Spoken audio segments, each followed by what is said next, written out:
Snow fell over London like a held breath, soft and silent, though the calendar still read April. Hermione stood at the window of her flat in Camden, steam curling from the chipped porcelain mug in her hands, watching flurries swirl against the orange glow of street lamps. It wasn't natural, not this stillness, not this cold that seeped through double-glazed glass and clung to her bones. Spring had promised crocuses and lengthening days. Instead, winter had returned with quiet insistence. She pressed her palm to the glass. The pane was slick with frost, though the heater hummed behind her. Her breath fogged the surface as she leaned closer. Each snowflake that landed and melted left behind a faint shimmer like powdered mica that lingered just a second too long before dissolving. She frowned. That wasn't right. Pulling on her coat, she stepped outside. The city was hushed beneath the snow. Cars crawled through muffled streets, their headlights cutting dim cones through the falling white. A cyclist cursed as his wheels skidded on black ice that hadn't been there an hour ago. Hermione lifted her wand beneath her sleeve, murmuring a diagnostic charm. The air tingled in response, and the tip of her wand flared a pale blue, not the warm amber of residual magic, nor the sharp red of dark spells. This was something else, older, colder.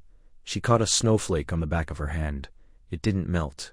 Instead, it spun slowly, a delicate lattice of ice threaded with veins of silver light.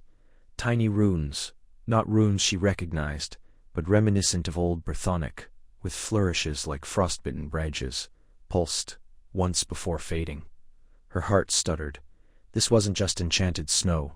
It was star-alive star, in a way that defied the laws of transfiguration and elemental magic.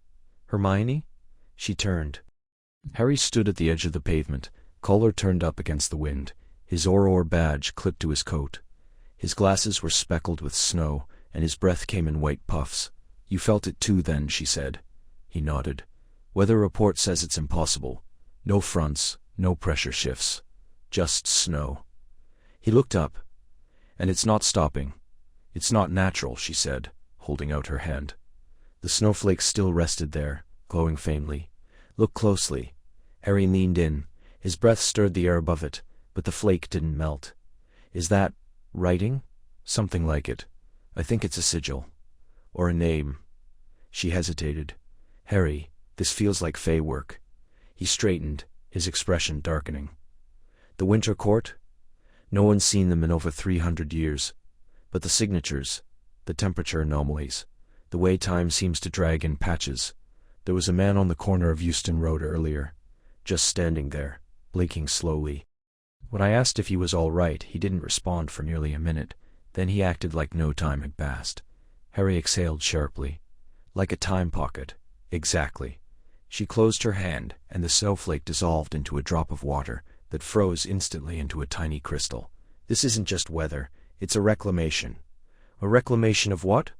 "Of balance. Or vengeance. The old treaties were broken, Harry. Not by us, not directly, but the magical boundaries we've built, the wards around cities, the suppression of wild magic. The Fae wouldn't see that as progress. They'd see it as theft." He looked at the sky where the clouds had begun to thin, revealing a pale green shimmer along the northern horizon. An aurora, out of season and out of place, flickered like a whispered secret. "They're coming back," he said. Hermione nodded, tucking the frozen droplet into a velvet pouch. "Then they're letting us know." Above them, the snow continued to fall, each flake a silent herald, each breath of wind a name spoken in a tongue long forgotten. The city slept beneath a blanket of ice and memory, unaware that the winter had only just begun. The wind cut like glass across Harry's face as he stepped from the disapparition point, his boots sinking into snow that hadn't fallen from any natural sky. It glittered unnaturally, silver-white under a sun that seemed too pale, too distant. Before him, the village of Darnley Moor stood silent, not just quiet, but still star. A child's dropped scar hung suspended in mid-air, caught in an invisible breath. A farmer's hand hovered over a gate latch, fingers curled but never closing. Smoke from a chimney twisted upward in a frozen spile, unmoving for days, perhaps weeks. Harry pulled his Auror cloak tighter, the enchanted fabric doing little against the bone-deep chill that wasn't only in the air, It seeped from the ground, from the very silence. He'd seen battlefields, chaos, death, but this was different. This was time itself, arrested. Harry, he turned. Hermione emerged from a shimmer in the air, her breath puffing in short clouds. She carried a satchel of charmed instruments, their dials spinning erratically. Her eyes, sharp and dark with focus, scanned the scene. "You felt it too, didn't you?" she asked. "The stillness. It's not just cold, it's hollow." He nodded. Like the world stopped breathing. She stepped forward, careful not to disturb the snow. "This isn't a stasis charm. Not human magic. The temporal signature is older. Fae." "Fae?" Harry frowned. "I thought they were myths, stories." Hermione gave him a look, the one that said, "Star." Honestly, Harry's star. A note beside a frozen dog, its body caught mid-leap, one paw raised. She pulled out a crystal vial and held it near the animal's mouth. A faint blue mist curled into the glass, swirling slowly. "It's not dead," she whispered. "Not really. Time isn't flowing star here, star, but their lives are on pause. Like a record skipping, the song's still playing, just stuck." Harry crouched beside her. "How long can someone survive like that?" "Days, maybe, weeks. But they're magic, they're souls. They're straining against the freeze. If it doesn't break soon..." She didn't finish. A sudden flicker caught his eye. Down the street, a woman's hand twitched, just once before freezing again. Harry stood. "They're fighting it." Hermione followed his gaze, then reached into her satchel and drew out a silver compass with 3 needles, each glowing faintly. One pointed north. One pointed toward Harry. The third quivered, spinning slowly toward the woods beyond the village. "The source," she said. "It's not centralized. It's moving. Or awakening." They moved carefully down the cobbled path, past a clock tower whose hands were frozen, at 3:17, the moment the frost came. Harry noticed something else, footprints. Not in the snow, but star on star, delicate, barefoot impressions, too small to be human, leading toward the woods. "Fae," he muttered. "They walk where time doesn't bind them," Hermione said, her voice low. "The Winter Court doesn't obey our rules. They exist in the in-between, the breath before a word, the hush between heartbeats." Harry glanced at her. "Since when did you become an expert on Fae folklore?" She almost smiled. "Since I found a grimoire in the restricted vaults that wasn't written in any known language, but star changed star when I touched it. It remembered me." He didn't ask what that meant. Not yet. Instead, they followed the footprints into the wood, where the trees were encased in ice that sang when the wind passed through. Soft, wordless notes that tugged at the edge of memory. Hermione paused, pulling out a small mirror. Its surface fogged, then cleared to show not their reflections, but a vast glacial hall lit by frozen stars. "The court," she breathed. "It's close. They're watching." Harry's hand went to his wand. "If they're doing this, we need to make them stop." Hermione touched his arm. "Not they, Harry. Star. It's Star. One of them. A judge. A queen. The Winter Court doesn't act unless summoned. Or wronged. And if they were wronged, then we're not dealing with an accident," she said, her voice quiet. "We're dealing with a sentence." The wind stilled. Even the singing ice fell silent. From the depths of the forest, a single note rose, long, pure, and sad. Like a memory too old to bear. Harry looked at Hermione. Her fingers were cold where they gripped his arm, but her gaze was steady. "We go on," he said. She nodded. "We go on." The sky above Hogwarts burned with colors no star or planet had ever made. Ribbons of silver, violet, and deep emerald coiled across the black vault like living serpents, pulsing in time with a rhythm that felt older than stone. Hermione stood at the edge of the astronomy tower, her breath pluming in ragged wisps, her fingers numb against the icy stone railing. She wasn't supposed to be up here, not after curfew, not alone, but the auroras had begun 2 nights ago, and sleep had become a distant memory. At first, the staff had dismissed them as a rare magical convergence, perhaps a ripple from a distant ley-line surge. But then the whispers started. They weren't loud, not in the way thunder or wind were loud. They slipped into the ears like water through cracks, soft and insistent, curling around the edges of thought.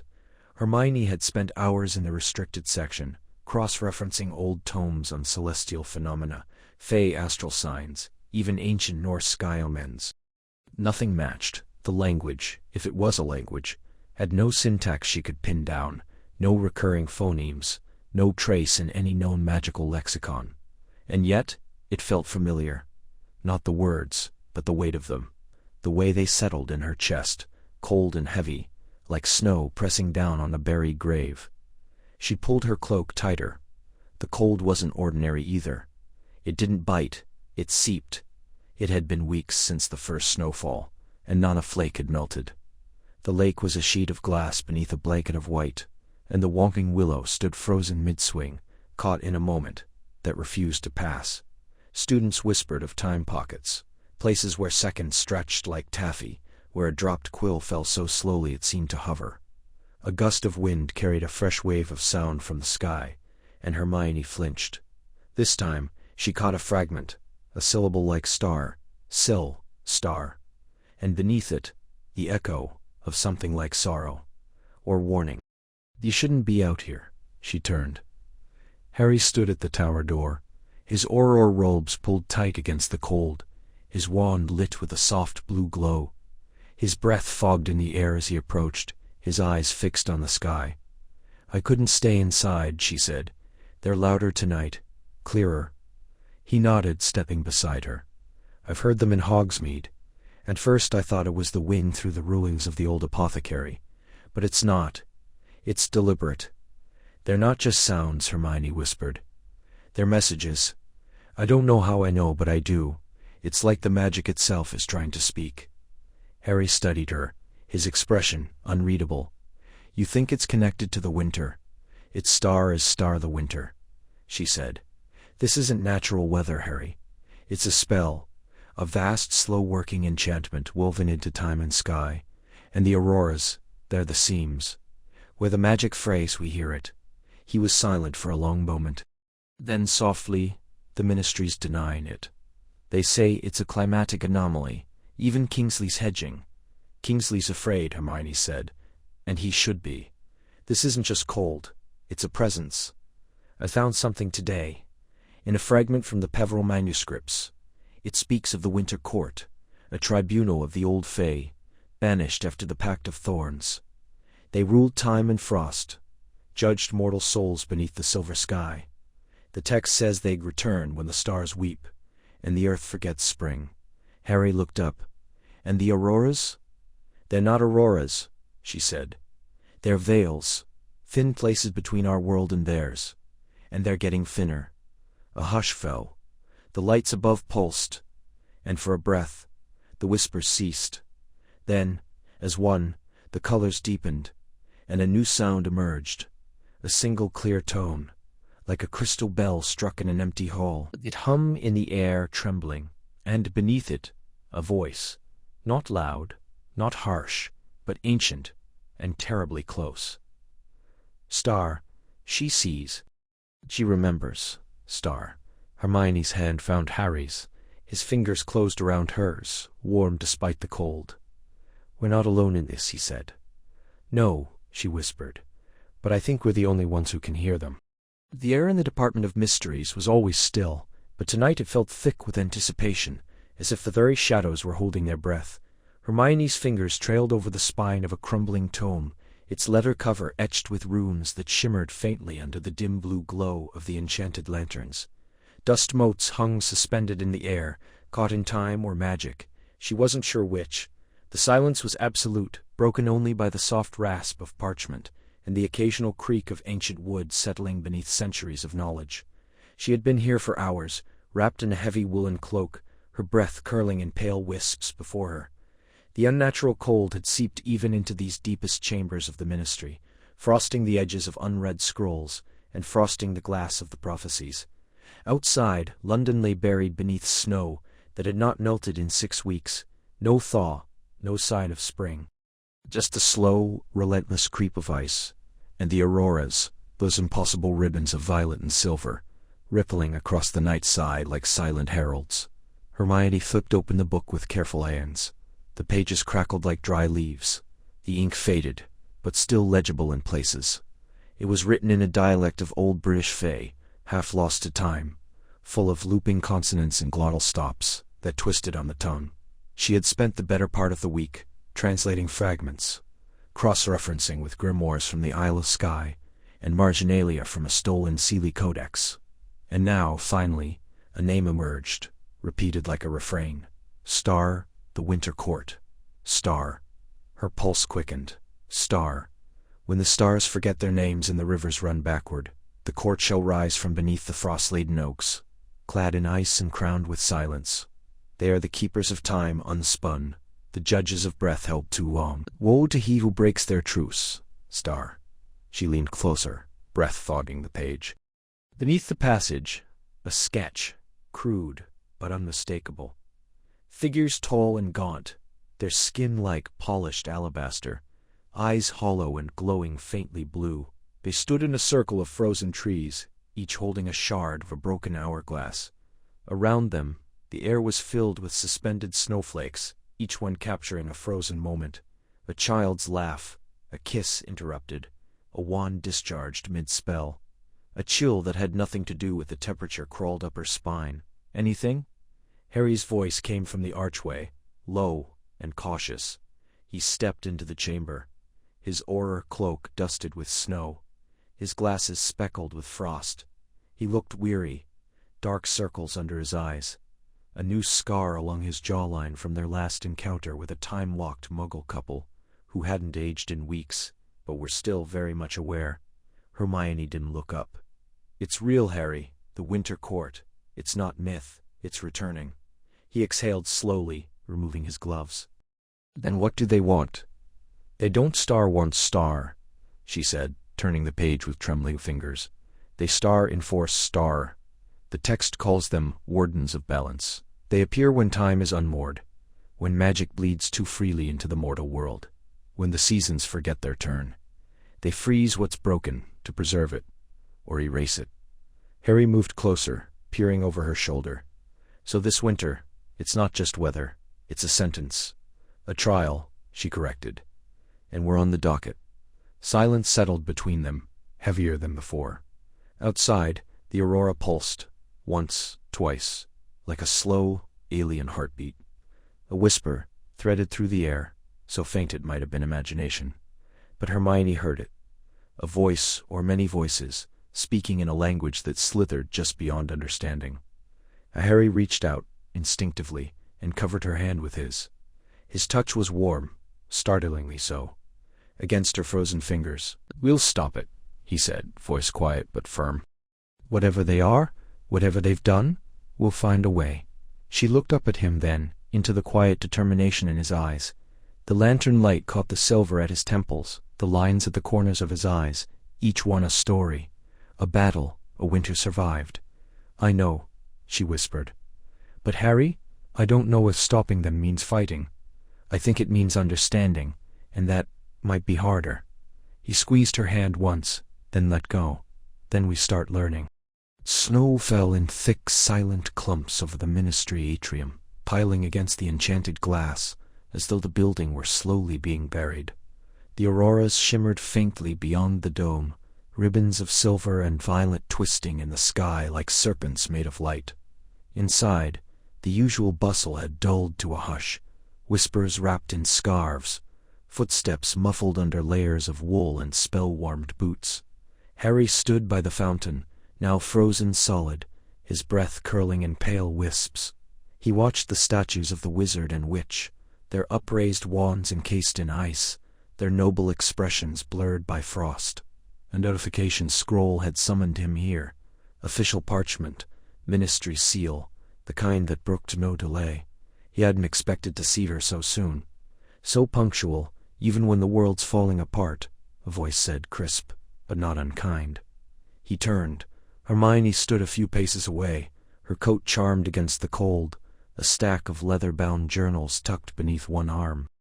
Her hair, wilder than he remembered, framed a face sharpened by sleepless nights and relentless focus, but her eyes, warm, impatient, alive, were exactly as he'd last seen them, years ago in the aftermath of another crisis. Only because you'd hex me if I were late, Harry said. a small smile tugging at his mouth. She exhaled through her nose, almost a laugh. Don't test that theory. We don't have time for avoidable injuries. He fell into step beside her as she turned toward the lifts. So you found something. I've confirmed it, she corrected. The anomalies, the frozen time pockets, the snow that resists all melting charms, the voices in the auroras. They're not natural, they're signatures. Magical markers left by the Widger court. The Who, the Fey tribunal, the old ones. They were banished after the War of Thorns, centuries ago, but the wards holding them back are failing, or being dismantled. She glanced at him. Then someone, or something, is inviting them back.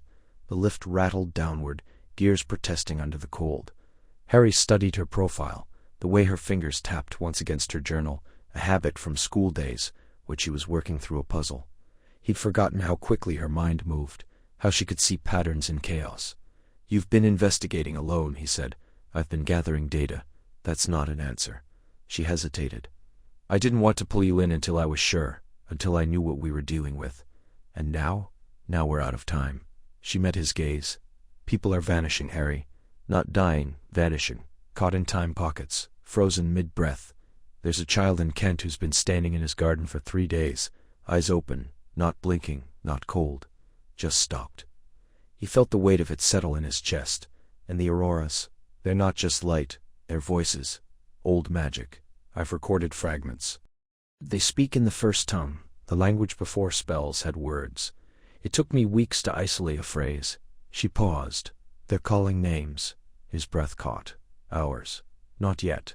But they will. The lift doors clanked open to the Department of Magical Law Enforcement. Oars moved in tight clusters, faces tense. Maps glowed on walls, red markers pulsing like slow heartbeats across the British Isles.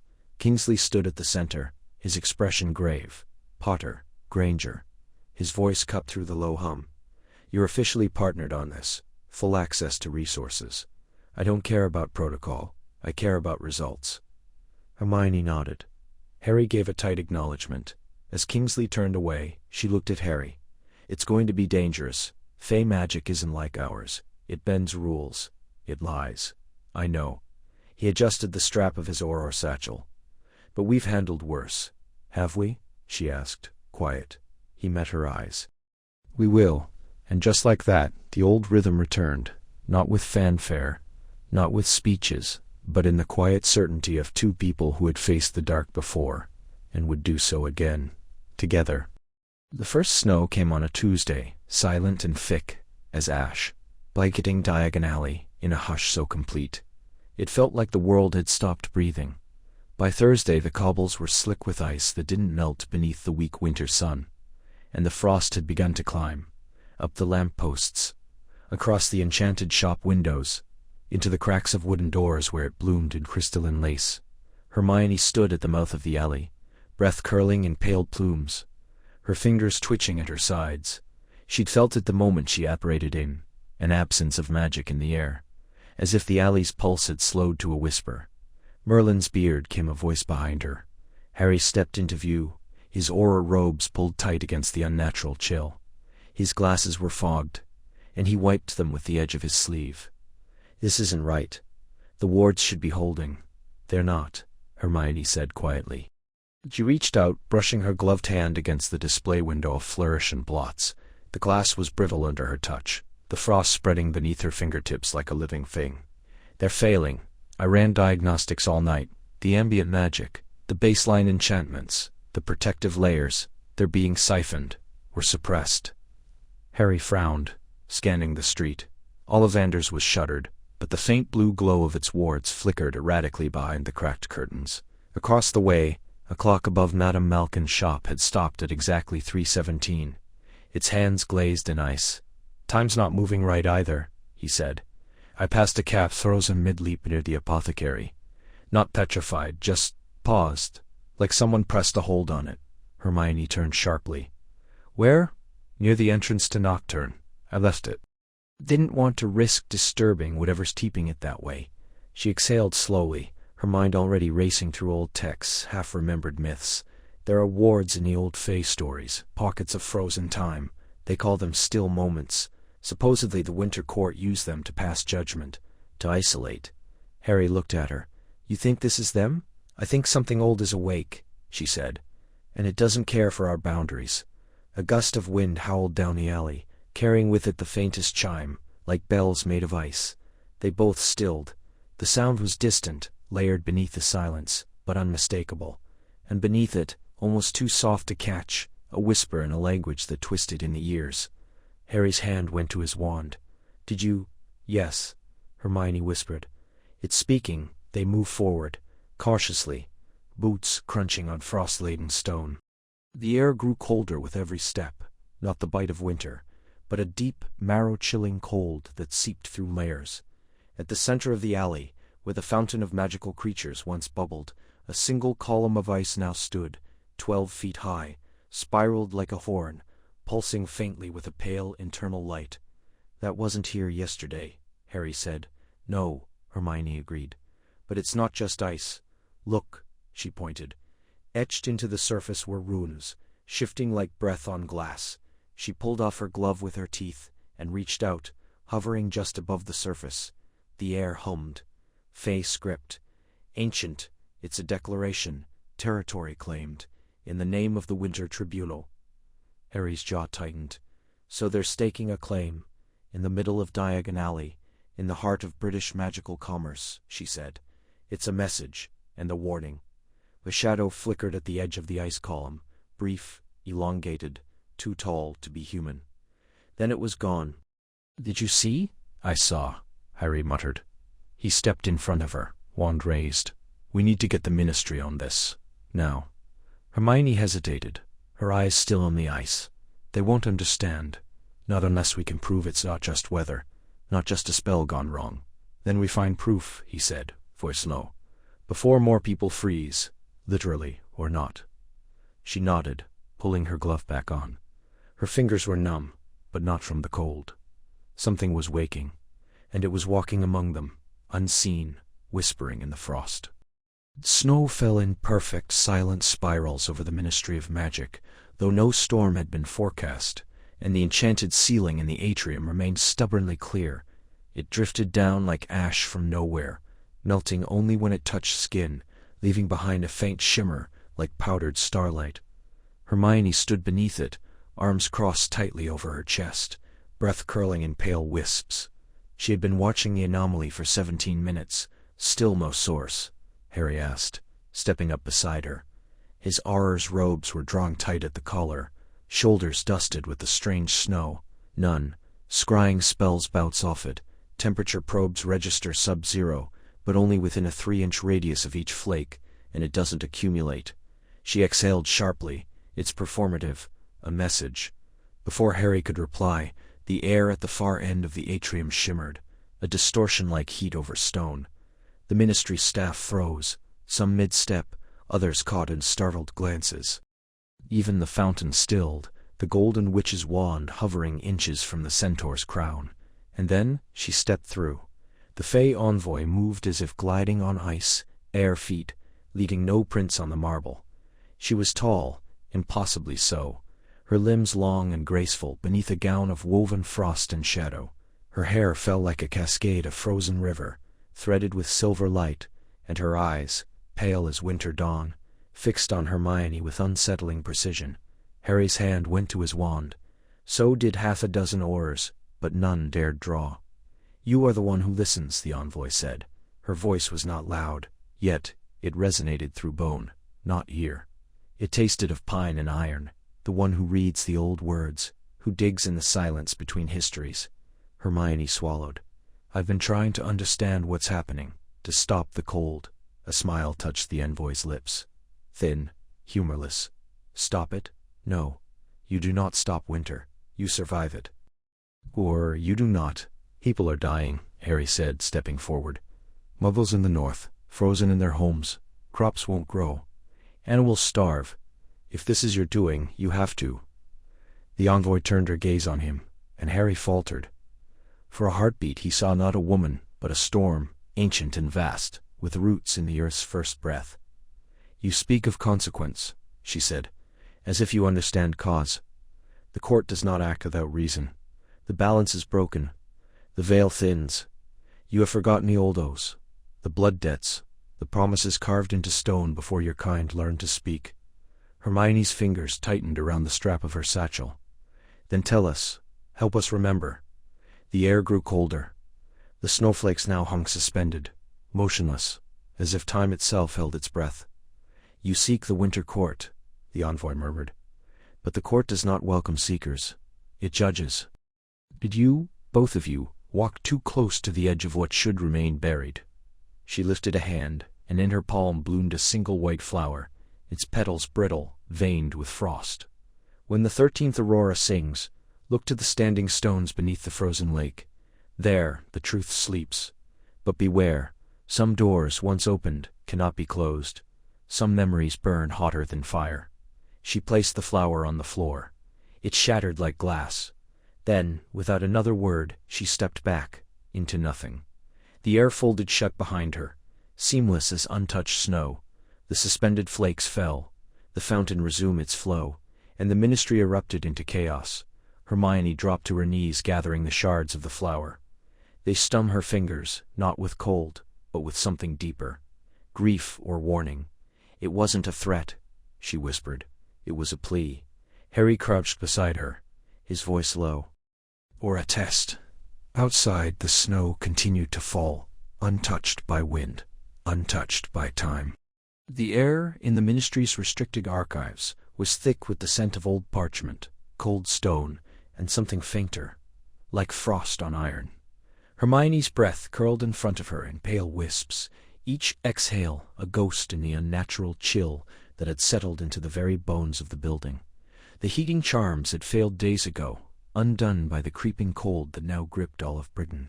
Even underground, beneath layers of enchanted wards and deep earth insulation, the snow outside found its way in, frost feathering the corners of ancient bookshelves, glittering on the cover of a crumbling grimoire laid open before her. She rubbed her gloved fingers over the page, tracing the grooves of runes carved not with ink, but with what looked like ice given form. They shimmered faintly, responding to her touch with a reluctant pulse of pale blue light. The language was older than written spellwork, older than Hogwarts, older, perhaps, than wizardkind itself. It was the tongue of the Fae, half sun, half frozen, into being, and only those with both blood memory and linguistic precision could begin to parse it. Hermione had neither, but she had something close, determination honed by years of study, and a mind that refused to yield. A soft crack echoed through the vaulted chamber as Harry entered, his Auror's boots crunching on a thin layer of frost that hadn't been there an hour before. He shook snow from his shoulders, though they were deep underground, and pulled off his gloves with stiff fingers. "Still nothing?" he asked, his voice low, reverent in the silence. "Not nothing," she said without looking up. "But close. These aren't just warnings, Harry. They're records. A history buried beneath centuries of silence. The Winter Court didn't vanish. They were banished. And not by them. By us." He moved closer, peering at the page. "Us? Wizards?" "The Wizengamot's predecessors. The Council of Elders, bound by blood oaths and celestial alignments. They struck a pact with the Winter Court. A balance of power, a shared sovereignty over the thresholds between worlds. In exchange for peace, the Fae agreed to stay beyond the veil during the summer months, and we pledged to uphold the old rites, to honor the solstices, the thresholds, the silent hours when magic is thinnest." Harry frowned. "And we broke it." "The last ritual was performed in 1349, she said, voice quiet. "The records show it was interrupted. Plague, panic, wizards turning inward, forgetting the old ways. The pact unraveled. The court was cast out, not by force, but by neglect. And now they've returned to reclaim what was forfeited." She turned the page carefully, the parchment brittle as dried leaves. Beneath it lay a sketch, a circle of standing stones veiled in snow, at the center of which stood a figure robed in frost, crown of antlers, etched in silver ink. Around them, time itself seemed warped, figures frozen mid-step, mouths open in silent cries, hands outstretched toward a sky lit with auroras. "These aren't just stories," Harry murmured. "The time pockets, the people trapped in them. They're not accidents," Hermione said. their judgments. The court is restoring balance by freezing the moments we failed to protect. The solstices, the thresholds, they're marking the breaches in the pact. Harry looked at her, his green eyes reflecting the cold glow of the runes. So what do we do? Apologize? Offer a new treaty? We find the last binding site, she said, the final stone circle where the pact was broken. If we can reach it before the solstice, if we can perform the rite they never got to finish, we might be able to stop this, or at least speak to them as equals, not intruders. And if we don't? He asked. She closed the book slowly, the runes dimming. Then the frost won't stop, it'll keep spreading. Time will fracture further, and one by one the world will freeze, until nothing moves, nothing breathes, and the only voice left is the wind singing in a language no one remembers how to answer. Outside, unseen through stone and earth, the auroras pulsed above London, their colors shifting like sorrow given white. Snow fell in thick silent sheets against the high windows of the Ministry of Magic, piling in unnatural drifts that never seemed to settle. Inside the Auror office, the air was thick with tension and the low hum of protective enchantments. Harry stood at the head of the long meeting table, his hands braced against the worn wood. Maps of Britain glowed faintly beneath layers of frost-resistant ink, marked with red sigils where time pockets had formed, moments suspended in ice and silence. 12 aurors sat in silence, their cloaks damp with snow that refused to melt. We've confirmed 8 active time pockets, Harry said, voice low, but carrying. 3 in London, 2 in Hogsmeade, and 1 each in Ottery St. Catchpole, Inverness, and, he paused, eyes flicking to a smaller map, the edge of Dartmoor. They're expanding, and the snow isn't just weather, it's tethered to them. Magical residue matches nothing in our archives. Kingsley Shacklebolt, retired but called back as advisor, leaned forward. And the Muggle response? Contained for now, Harry replied. Obliviators are working double shifts, but the longer this goes on, the harder it'll be. Power grids are failing, crops won't grow, people are scared. He looked around the table. We need to be ready. If this is an attack, we defend. If it's a breach, we seal it. Either way, we prepare for combat. A hush fell. Pens twitched over notepads. Then the door opened, and cold air rushed in with Hermione Granger. She stepped inside, her breath visible, her dark curls dusted with snow that sparkled oddly, not with ice, but with faint motes of silver light. She carried a leather-bound tome under one arm, its edges etched with runes that pulsed in time with her heartbeat. You planning for war? She said. Not a question. Harry met her gaze. But planning for survival. She moved to the table, placing the book down with deliberate care. This isn't war, Harry. It's a return. The Witcher Court isn't invading. It's star-reclaiming star. The snow, the auroras, the frozen moments, the not curses, the star markers, boundary starments. They're stow markers, like we do. They are round with winter. They don't conquer like we do. They arrive with Dean Nullers. A murmur ran through the aurors. Ron, seated near the back, shifted uncomfortably. And you trust them? One auror challenged. They froze an entire village for 72 hours. A child stopped breathing mid-sneeze. Hermione didn't flinch. The child is alive, unharmed. Time was suspended, not erased. A court doesn't kill without cause. But if we respond with force, if we breach their wards or attack their sentinels, then yes, they will defend themselves. And they won't fight like wizards. They fight like winter, slow, inevitable, absolute. Harry ran a hand through his hair. So what do you suggest? We send them tea and apologies? We send an envoy, she said. Someone who speaks their language. Someone who understands their laws. I've been studying the old treaties. There's a protocol for re-establishing contact. If we follow it, we can negotiate. If we don't, she looked at the map, at the spreading frost. Then Britain will become a frozen province of the other kingdom. Silence again. Kingsley rubbed his jaw. You're asking us to trust a force we can't see, with motives we don't understand. I'm asking you not to assume it's your enemy, Hermione corrected gently. The court was banished centuries ago, by wizards. They remember that, but they also remember alliances. There are rules, customs. If we honor them, We may find allies, not adversaries." Harry stared at her, the weight of command pressing down. He thought of the auroras he'd seen the night before, ribbons of green and violet swirling above the forbidden forest, whispering in a language that tugged at the edges of memory. He'd felt, not fear, but sorrow, a kind of mourning. He exhaled. "We prepare for defense, but we don't engage unless provoked. And Hermione, you have 3 days. Find your envoy, set up contact. But if someone gets hurt because we hesitated—" "I know," she said softly, "but if we act in fear, we become the monsters we claim to fight." Outside, the snow continued to fall, not gently, but with purpose, as though the sky itself were holding its breath. The wind did not howl, it whispered. A soft, breathy susurration that curled between the trees like a secret half-remembered. Snow fell not in flakes, but in slow, drifting spirals, each one glowing faintly at the edges as if lit from within. Hermione stepped forward, her boots sinking into the unnatural drifts, and exhaled. The vapor froze before it left her lips, crystallizing into tiny silver beads that clinked against the air like chimes. "This isn't winter," she murmured, gloves brushing the trunk of an ancient beech. The bark was glassy, encased in a shell of ice that pulsed with slow, rhythmic light. "It's a memory of winter, a spell wearing the shape of a season." Harry followed close behind, his auror cloak plight, wand drawn but not lit. The forbidden forest had always been dangerous, but this was something else, a stillness so complete it pressed against the eardrums. No rustle of creatures, no hoot of owls. Even the trees seemed to be holding their breath. "They said the centaurs haven't been seen in weeks," he said, voice low.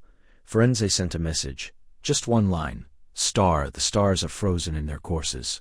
Star." Hermione nodded, eyes scanning the ground. Her breath came in measured puffs, each one dissolving into frost. "There's a pattern here. The snow isn't accumulating randomly. Look, it spirals outward from a central point, like ripples." She knelt, brushing aside a layer of snow with careful fingers. Beneath, the earth wasn't frozen soil, but something darker, a patch of moss that shimmered with an iridescent sheen, like oil on water. It pulsed once, faintly as if breathing. "This is a threshold," she said, voice tinged with awe. "A weak place. The veil between worlds is thinning." Harry crouched beside her, frowning. "You think the winter court is trying to cross back through here?" "Not trying," she corrected. "They're already halfway through. This forest, it remembers them. The Fae were here long before Hogwarts. Before humans, even. The old magic still lingers in the roots, in the stones, and now, with the cold anchoring their presence, they're using it to open a door." As she spoke, the air above the moss began to shimmer, not with heat, but with absence, a void in the very fabric of light. The snow around it slowed, then stopped mid-fall, suspended in perfect glittering suspension. A low hum began, not in their ears, but in their bones, a resonance that made Harry's teeth ache. Then slowly the air split, not violently. It peeled open like the pages of an ancient book, revealing a space beyond that was neither dark nor bright, but layered with shifting hues, like mother of pearl seen through ice. Frost bloomed outward from the edges of the rift, crawling up nearby trees, etching delicate fractal patterns into bark and branch.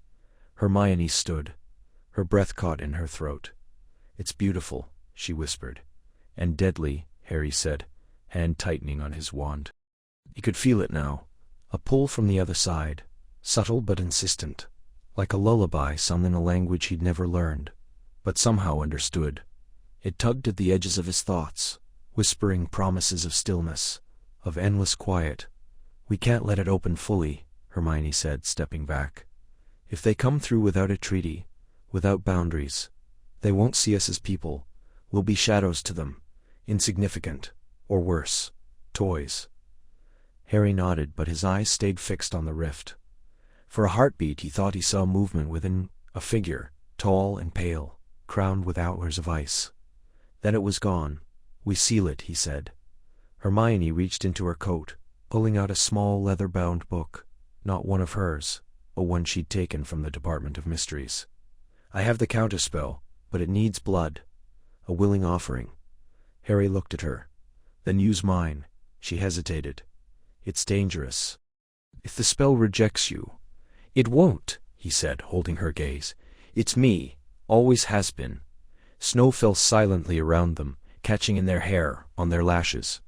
The rift pulsed, breathing like a living thing, and in that frozen moment, the forest held its breath, waiting. The wind did not howl, it whispered. A soft, crystalline hush draped over the ruins of what had once been a village, now buried beneath 12 feet of snow that glittered like crushed glass under the pale green aurora. Harry pulled his cloak tighter, breath pluming in silver eddies as he stepped over a frozen cart, its wooden wheels locked mid-turn, a horse suspended mid-stride beside it, eyes wide and unseeing. Time had stopped here months ago and never resumed. Hermione knelt in the snow, her fingers tracing the edge of a rune carved into a half-buried stone. "This isn't just cold," she said, voice low. "It's star-imbued star. The side self, just self, like the frost itself is listening." Harry glanced at her. "You think they're watching us?" "I know they are." A silence fell, not the absence of sound, but a presence withdrawing. Then the air shifted. Not a footstep, not a breath, but the star-awareness star of movement, as if reality had blinked and something new had stepped into the frame. She stood atop the broken arch of what might have been a church door, silhouetted against the swirling lights.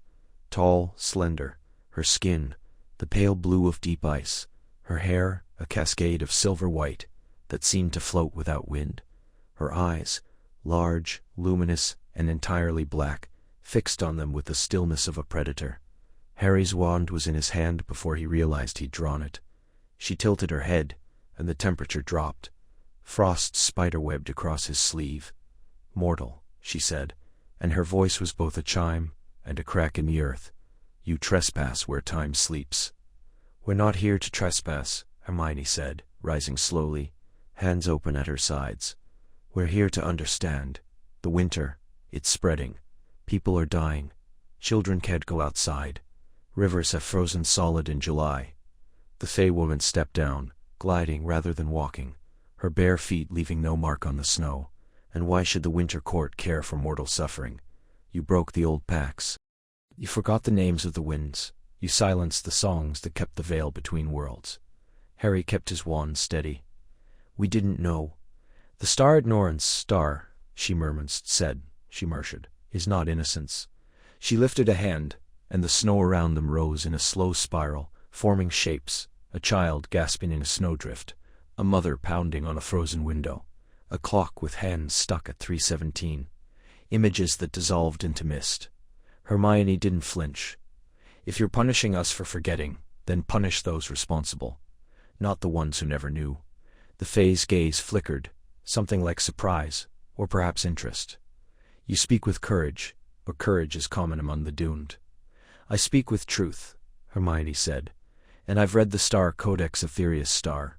I know the Winter Court was bound by oath to preserve balance, not to drown the world in frost." A pause, then the Fey smiled, a thin, chilling thing. "A scholar. How quaint." She reached out, not toward Hermione, but toward Harry. Her fingers brushed the tip of his wand.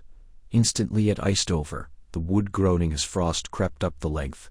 "You carry a weapon," she said, "but do you know what you would defend, or only what you fear?" Harry met her gaze.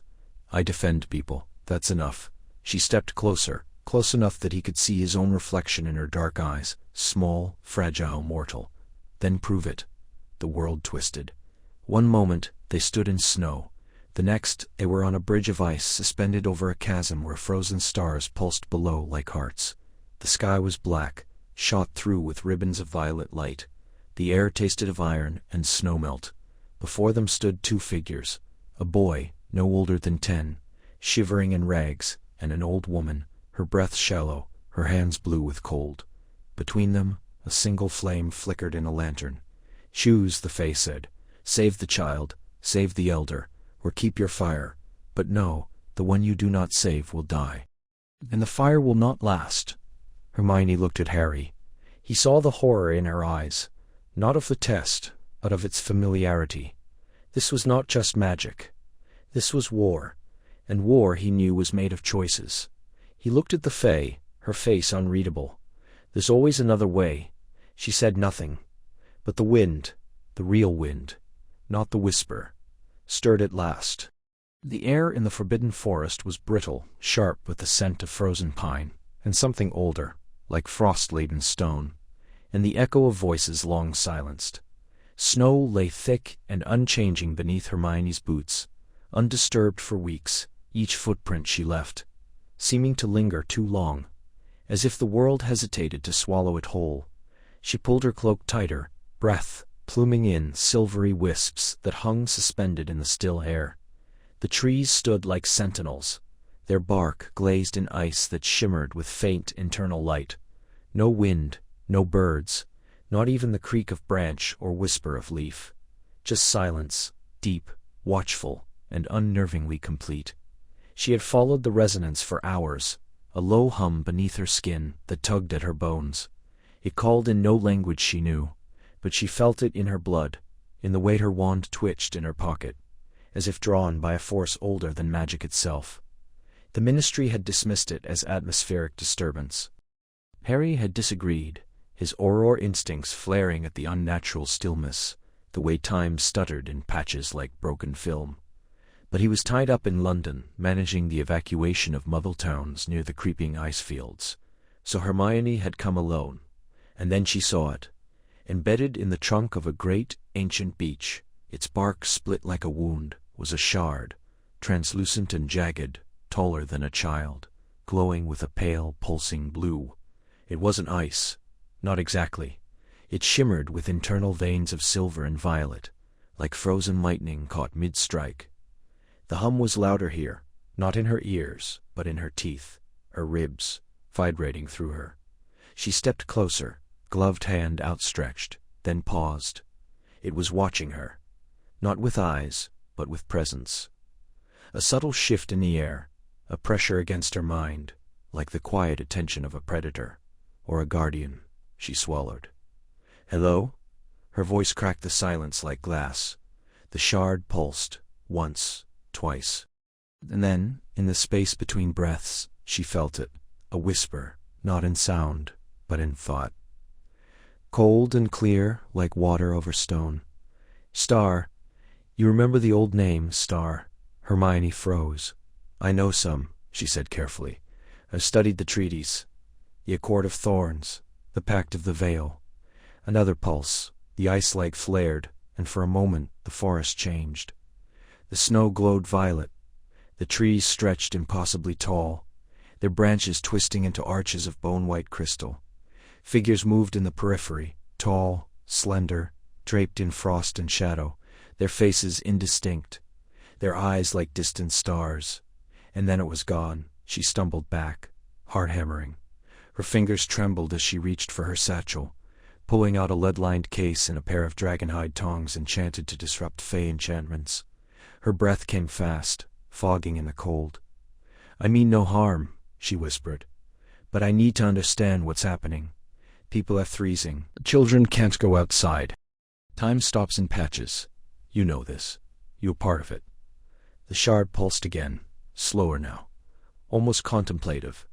She exhaled. "Please." A crack echoed through the trees. Then another. The ice around the shard began to fracture, not outward, but inward, drawing back like a retreating tide. And then, with a soft chime, the shard released itself, tumbling into the snow. She caught it before it touched the ground, the tongs clicking shut over its base. It burned, not with heat but with cold so deep it stung, as if it had touched something inside her.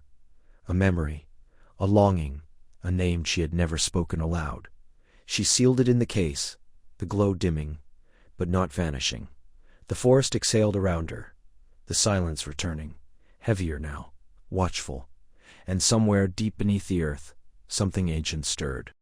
The library was never silent anymore, not truly, even at this late hour, when the Ministry had emptied and the lamps along the stacks burned low. The air hummed with a quiet tension, a vibration beneath the skin, like the breath before a spell takes form. Snow pressed against the high-arched windows of the Department of Mystery's auxiliary archives, thick and unrelenting, piling against the glass as though trying to find a way in. It had been falling for 47 days. No thaw, no break in the clouds, just endless white and the occasional flicker of pale auroras above London, shimmering like ghostly ribbons in the night sky. Hermione sat hunched over a tome bound in what looked like frost-stiffened vellum, her fingers tracing the curling script of an old Fey dialect.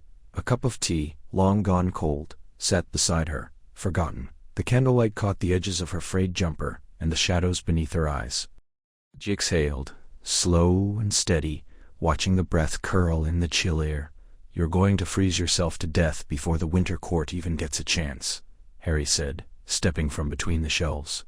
He carried 2 blankets over his arm, and a fresh cup of tea in one hand, steam still rising in delicate spirals.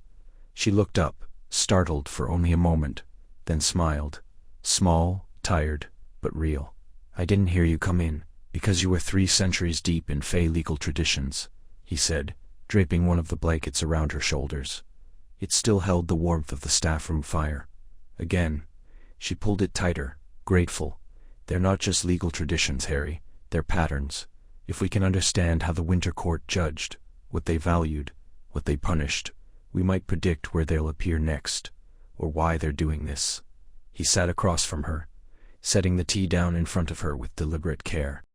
"And why the auroras speak in Old Brythonic?" She blinked. "You remembered." "I remember more than you think." He leaned back, rubbing his neck. "Tonks used to say the northern lights were the spirits of the first witches dancing. Didn't believe her at the time. Now, I don't know what to believe."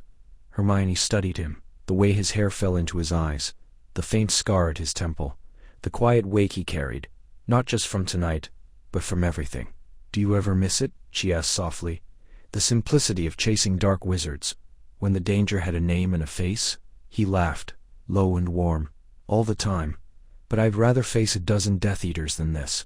Silence. It's not just the cold. It's the way people move slower, speak quieter, like they're afraid to disturb something." She nodded. "Like time itself is holding its breath." They sat in that breath for a moment, the only sound the rustle of parchment and the distant creak of the old building settling under the snow's weight. Then she said, "Do you remember that night at Hogwarts, when we stayed up in the common room after the Yule Ball? Ron had gone to bed and you were trying, and failing, to transfigure that sugar mouse into a real one." Harry groaned. "It bit me." "You dropped your wand into the fire," she said, laughing now, the sound bright in the stillness. "And we ended up just talking, about Sirius, about your parents, about how you wished the world would just stop for a while, so you could catch up."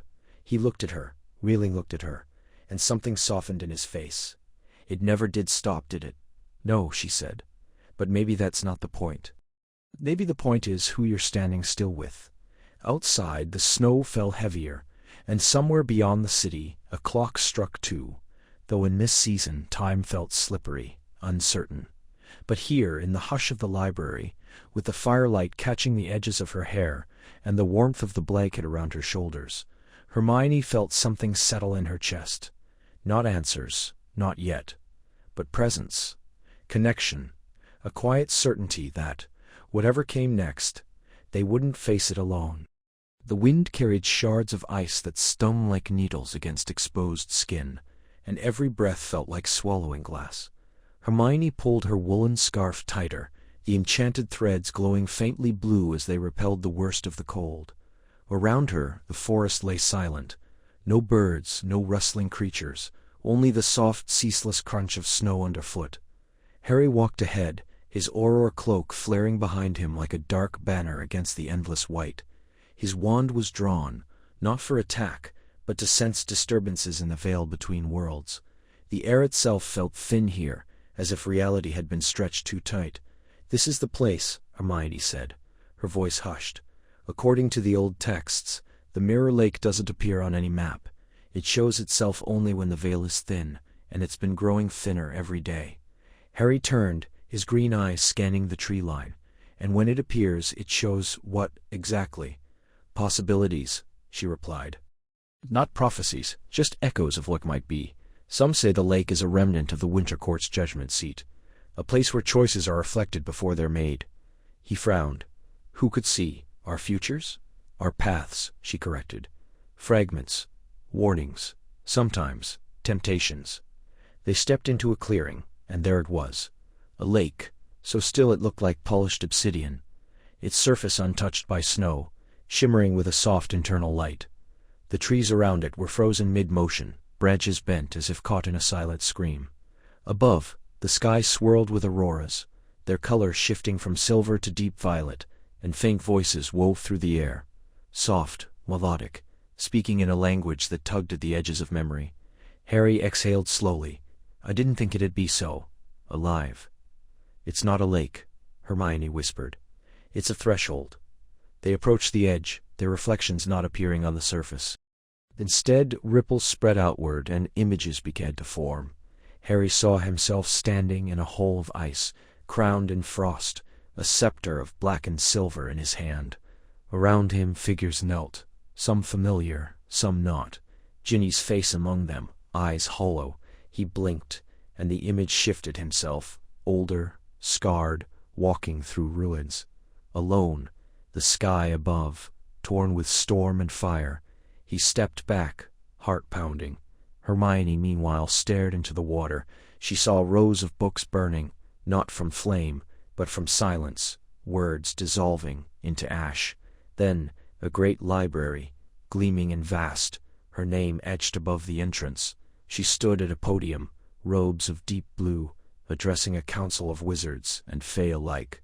Power hummed in her voice. But then, Ron's face turned away, a child's hand reaching for hers, but she wasn't there. She closed her eyes. It's not about what will happen, it's about what we fear, and what we desire. Harry looked at her. Do you think it's a test? I think the Winter Court doesn't reveal its truth slightly. She knelt, brushing her fingers against the edge of the lake. The water didn't ripple. It absorbed her touch like a mirror, accepting a fingerprint. They're watching, waiting to see if we're worthy of understanding. A voice, neither male nor female, but ancient, echoed from beneath the lake.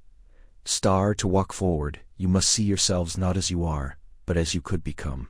One path leads to power, one to sacrifice, one to loss. Choose wisely, for the winter listens. Star. Harry swallowed. We don't even know what we're choosing star for star. Hermione stood, her breath forming a small cloud in the air. Yes, we do. We're choosing whether to stop this winter, or become part of it. The auroras above pulsed and the lake went dark. For a moment, there was only silence. And then, a single word, whispered in unison by the wind, the trees, the ice. Star. Remember. Star. Hermione took Harry's hand. Her fingers were cold, but her grip was sure. We go on, she said. He nodded. Together. The fire in Hermione's study had burned low, embers pulsing like a slowing heart beneath a veil of ash. Outside, snow fell in silent, relentless waves, piling against the window pane with a weight that made the glass tremble. She sat cross-legged on the rub, surrounded by open tomes bound in frost-blackened leather, their pages brittle with age. A silver quill hovered at her shoulder, transcribing her muttered notes in looping script. Her fingers traced the edge of a map etched onto vellum, so old it crackled like frozen breath. A map that showed not just Britain, but something beneath it. A shimmering lattice of hidden realms interwoven with the mortal world like veins beneath skin. This wasn't always exile, she whispered, the words catching in the cold air. They were here, ruling. The quill paused, then resumed. Hermione leaned closer, her breath fogging the page as she deciphered the spidery script of the star, annals of the veiled accord star. The ink was not ordinary. It shimmered faintly, reacting to warmth, and as she exhaled over a particularly faded passage, the letters rearranged themselves into legibility. The text spoke of a time before Hogwarts, before the statute of secrecy, when the boundaries between fae and wizard were not walls, but thresholds. The Winter Court, it said, had not always been a banished relic. They had once held dominion over the northern reaches of the magical isles, their power anchored in the places where time frayed, high peaks, frozen lakes, the hollows beneath ancient hills. They governed not by law, but by balance, by cold truths, by oaths etched in ice that could not be broken without consequence. She turned the page with careful fingers. The illustrations here were not drawn, they moved. A procession of tall, silver-eyed figures glided across the parchment, cloaked in storm and shadow, their antlered crowns catching light from no discernible source. At their center stood the Winter King, not as a monster, but as a judge. His face severe, his voice a whisper that made the trees bow. They weren't invaders, Hermione murmured. They were stewards. But stewardship demanded sacrifice. The annals told of a great imbalance, a wizard coven that sought to harness the court's power, to command time itself. They breached the frost sanctum, stole a shard of the Everwinter heart, and in doing so, shattered the veil between seasons. For 3 years Britain froze, not in natural winter, but in a stillness so absolute that birds hung mid-flight, rivers ceased to flow, and children's laughter was preserved in ice like trapped moths. The court responded with justice, not mercy. They claimed the coven's bloodline, every last descendant, and encased their souls in glacial tombs beneath the Caragorns. The wizards, terrified, rallied. The earliest precursor to the ministry convened, and with fire magic and forbidden wards, they cast the winter court beyond the veil, sealing the rift with a blood oath sworn by 12 archmages. "And they've been trying to return ever since," Harry said from the doorway. Hermione startled. She hadn't heard him come in. His Auror cloak was dusted with snow that didn't melt, glittering like powdered glass. His breath curled in the air, but his eyes were alert, shadowed with the weight of reports from frozen villages, where people had vanished mid-sentence, caught in time. "They weren't banished for cruelty," she said, voice tight with realization. "They were feared, because they upheld a law we weren't willing to live by." Harry stepped forward, crouching beside her. He reached out, not touching the moving image on the page, but watching the ghostly procession repeat its endless march. "So this winter, it's not an attack, it's a homecoming." "A reclamation," she corrected. "The time pockets, they're not malfunctions, they're memories. The court is reweaving the veil, thread by thread. Every frozen moment is a stitch." He was silent for a long moment, the only sound the soft scratch of the quill and the distant groan of the house under snow. "If they're not our enemies, then who is?" Hermione looked up at him, her face pale in the firelight. "Maybe the real danger isn't the court returning," she said slowly. "Maybe it's what we did to them, and what they'll demand to set it right." Snow fell like shattered glass from a bruised sky, each flake humming with a low discordant chime. The streets of central London were slick with ice that didn't melt, didn't even dim beneath the heat of bus exhaust or the frantic footsteps of fleeing civilians. Harry Potter stood on the shattered remains of Trafalgar Square's North Fountain, his Auror's cloak flapping like a wounded bird in a gale. Frost clung to his lashes, and his breath came in short, visible bursts as he raised his wand. "Protego Maxima," his voice cracked through the wind, and a shimmering dome of silver light erupted overhead, just as a wave of jagged ice shards, conjured from the storm itself, slammed into it.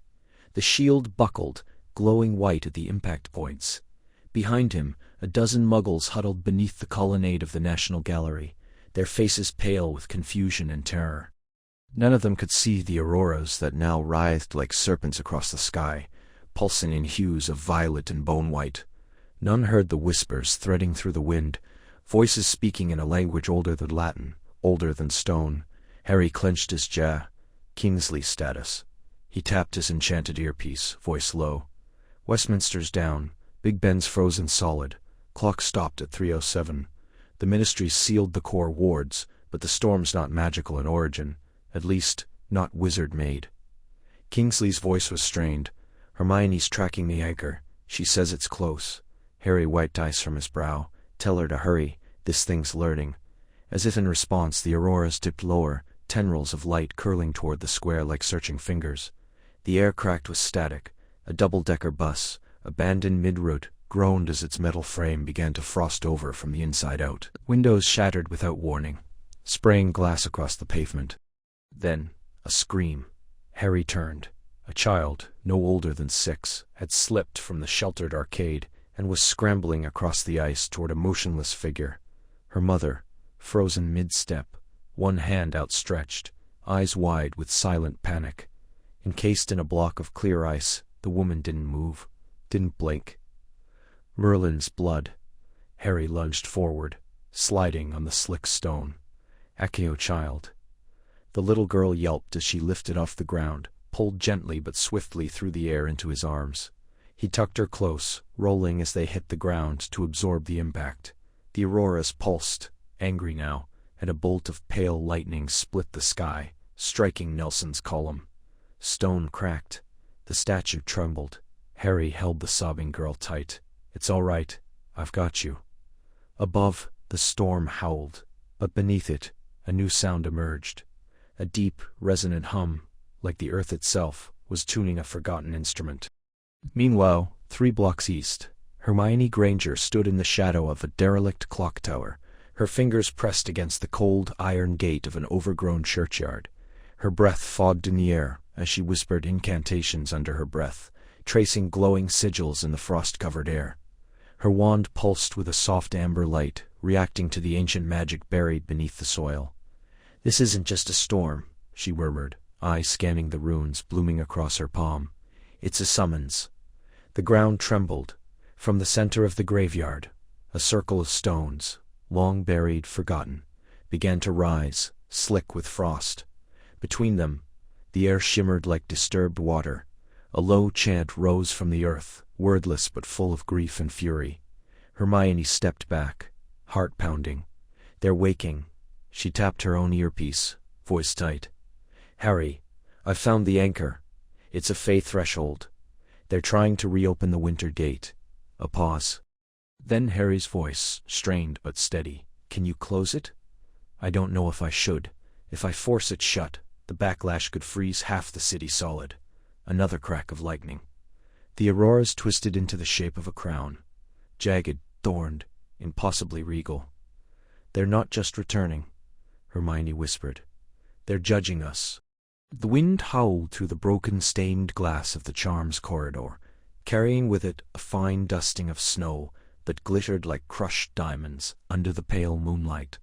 Hermione pulled her cloak tighter, her breath fogging in the air as she stepped over a frozen suit of armor, its joints locked in place by ice that shimmered with faint, iridescent veins. The castle had grown stranger with each passing day, not just colder, but older star, as if the centuries were peeling back, to reveal something buried beneath stone and spellwork. Harry followed close behind, wand lit with a steady blue glow. "You're certain it's here?" he asked, his voice low against the unnatural silence.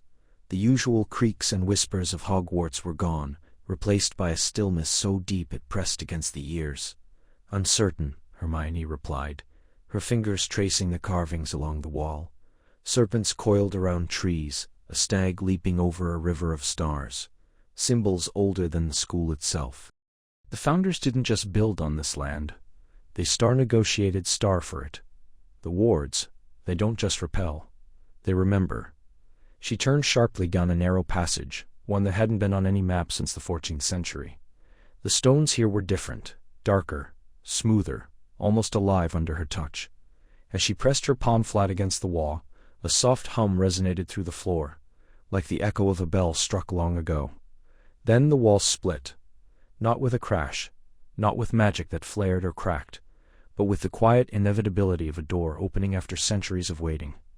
Beyond it lay a chamber untouched by time, circular, domed, its ceiling painted with constellations that shifted slowly, stars aligning into patterns no mortal had seen in 1,000 years.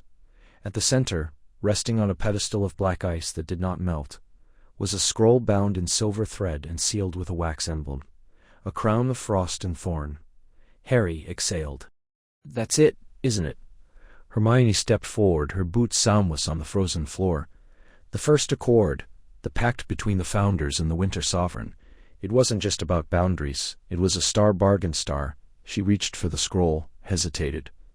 They gave the Fey passage through the veil at certain times, in exchange for protection, for balance. "And now they're back," Harry said, "because the balance is broken." She unbound the scroll carefully. The parchment was impossibly preserved, the ink still dark, the script flowing in a language that made her eyes ache, until she whispered a translation charm, and the words reshaped themselves into something her mind could hold. So long as the keepers of the castle uphold the old rites, the gates shall remain closed, and winter shall not overstay its welcome. Hermione's breath caught. "It's not just a treaty, it's a Star Ward star, and we've forgotten the rites. No offerings at the solstice. No acknowledgement at the threshold. We stopped believing in them. Harry frowned. So the Winter Court isn't invading. They're star-enforcing star. Exactly. She looked up, her eyes reflecting the shifting stars above. They think we broke the pact first. A cold wind stirred within the chamber, though there was no door now, no opening. The air shimmered, and for a heartbeat she saw them. Figures tall and pale, with eyes like frozen lakes and crowns of living frost. They did not speak, but their presence pressed against her mind, ancient and demanding. Then they were gone. Harry stepped closer, his shoulder brushing hers. "We have to fix it." She nodded, clutching the scroll, but not with force, with memory, with respect. She turned to him, her voice quiet. "We have to remind them that we remember." Outside, the auroras flared above the forbidden forest, pulsing in colors that had no name. And far beneath the earth, something deep and old began to stir, not in anger, but in anticipation. Snow fell beyond the arched windows of the Wisengamot chamber, silent and relentless, coating the spires of the ministry in a thick, unyielding white. Inside, the air was thick with tension, the kind that pressed against the eardrums and made every breath feel like a defiance. The great circular hall, usually echoing with debate or the rustle of robes, was unnervingly still as the council sat in uneasy silence, waiting for someone to break. Hermione stood at the center, her wand hand clenched into a fist at her side. Her voice, when it came, cut through the frost-laced air like a blade. "This is not a natural winter. The temperature in Yorkshire has not risen above -10 degrees in 6 weeks. Crops are dead, pipes freeze overnight, Muggles are dying from exposure, and their scientists have no explanation. We do." A murmur rippled through the benches. Elders in deep blue and silver robes shifted like restless ice. Minister Thorne, his face pale beneath a fur-lined collar, cleared his throat. "Miss Granger, your research is compelling. But the Winter Court, that is folklore. A cautionary tale told to frighten children away from ancient standing stones. Folklore doesn't freeze time," Harry said, stepping forward. His old robes were plain, practical, but the weight of his position settled in the set of his shoulders. "We found a village 2 days ago. Aldergate. 12 people, caught mid-step. A child reaching for a ball, a woman pouring tea, all frozen in a bubble of air that's not cold, not warm, just stopped. And the auroras above it, they spoke. In old northern Fae. I heard them." Silence again. Then voices rose, some skeptical, some afraid. "Preposterous. We cannot wage war on myth. And what if we're already at war?" Hermione shot back. "The court doesn't declare war. It simply arrives. It judges. And if we do nothing, it will claim more than land. It will claim time itself." "Appeasement," said Madame Vexa, her silver hair coiled like frost. "We send an envoy, offer tribute. Let them know we respect their return. Perhaps they will pass on." "Tribute." Harry's voice dropped low. "Dangerous. Last time they asked for tribute, it was firstborn sons left at the crossroads. That's not diplomacy. That's surrender. The ministry cannot afford panic," Thorne insisted. "If word spreads that Fae judges walk among us again, the magical and Muggle worlds alike will descend into chaos." "Then we act before chaos finds us," Hermione said, stepping closer to Harry's side. "The court thrives on stillness, on fear. But it also follows laws. Ancient, yes, but binding even for them. There are treaties. Forgotten but not void. If we confront them not as enemies, but as parties to an old agreement, we may have leverage." "And who will speak for us?" asked Eldrick Dane from the back. "You? The boy who survived? A scholar with books full of theories?" "I'll go," Harry said. With Hermione. Gasps, shouts, chairs scraped. "You cannot authorize this without council approval," Thorne snapped. "I'm not asking for authorization," Harry said, calm now, ice in his voice. "I'm telling you what we're going to do. The Auror's answer to the ministry. Yes, but when the world freezes around us, we answer to something older, to duty, to people. If you won't act, we will." Hermione met his gaze, and in that look years of trust passed between them, battles fought, losses borne. Silence is shared in the quiet hours after danger. She nodded once. Outside, the aurora shimmered above London, ribbons of violet and silver dancing across the sky. And far beneath the earth, beneath stone circles older than memory, something ancient stirred. The wind howled through the cairngorms like a thing possessed, carrying needles of snow that stung even through enchanted wool. Harry pulled his cloak tighter, the silver threadwork of the auror, insignia, glinting faintly beneath a layer of frost. Beside him, Hermione's breath came in steady clouds, her eyes scanning the jagged peaks ahead with a focus that bordered on reverence. The air itself felt wrong, too still between gusts, too heavy, as though the world were holding its breath. "It's close," she murmured, voice barely above the wind. Her wand was out, tip glowing a soft, pulsing blue. "The temporal distortion is getting stronger. I can feel it, like static in my teeth." Harry nodded, fingers tightening around his own wand. They'd followed the anomalies for days, villages caught in loops of the same hour, clocks running backward, children who swore they'd seen their grandparents walking through blizzards, though those grandparents had been dead for years. All signs pointed here, to this desolate ridge where the snow never thawed, and the stars above shimmered with an unnatural violet hue. Then they saw it, between two ancient monoliths, half buried in ice, a gateway arched upward, not stone, not metal, but something else. It shimmered like frozen breath, a lattice of silver-white energy suspended in mid-air. Jagged tendrils of frost crawled from its base, spreading across the ground in fractal patterns that pulsed with a slow, icy light. The snow around it didn't fall. It hung, suspended, as if time itself had stuttered. "Merlin's beard," Harry whispered. Hermione stepped forward, cautious, her boots crunching on ice that sang a thin crystalline note with every step. "It's not just a portal, it's a wound, the veil between our world and the Winter Court. It's tearing." He followed, his auror instincts screaming at him to turn back, but something deeper, something older, pulled him forward. The cold intensified as they neared, not just physical, but something that seeped into the bones, into memory. He saw flashes, his mother's laugh, the flash of green light, Ginny's hand slipping from his knoll. Moments trapped in ice. "Hurry," Hermione said sharply, reaching for his arm. Her touch was warm, startlingly so. "Don't look too long, the gate. It shows you things that weren't meant to be remembered." He blinked, shaking his head. "Did you see?" "Yes," she said quietly, "but it's not real, not now. It's feeding on longing, on loss." A low hum filled the air, rising in pitch until it became almost melodic. The aurora above flickered, then split into ribbons of pale blue and silver, twisting like serpents across the sky. From within the gate, a voice, no, voices, whispered in a language that had no name, syllables formed of wind and frost.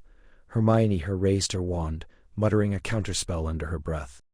Her magic shimmered gold against the cold light, holding the distortion at bay. "They're waking, the court. They're not just returning, they're star-pushing star through. And this gate, it's growing. Every hour, it's stronger." Harry watched as a frozen bird, caught mid-flight in the air beside the arch, twitched, once, barely perceptible, as if trying to remember how to fall. "Can we close it?" "Not yet, not without knowing why it's here. If we seal it blindly, we might make it worse. The backlash could freeze half of Scotland." He looked at her, really looked. The determined set of her jaw, the way her breath trembled slightly, despite her resolve. Snow clung to her lashes, and for a moment he wanted nothing more than to brush it away. But the cold held them both at a distance, literal and unspoken. "We'll find a way," he said, voice low. "Together." She met his gaze, and in that silence, beneath the whispering sky and the frozen gate, something shifted. Not thawed, not yet, but star, acknowledged, star, a spark in the endless winter. The wind howled through the crooked chimneys of Upper Combe, a village forgotten by time, and now buried beneath 3 feet of snow that hadn't fallen from any natural cloud. Harry Potter stood at the edge of the square, breath pluming in ragged bursts, his auror robe stiff with frost. Around him the air shimmered like cracked glass, time pockets, Hermione had called them, moments suspended in ice.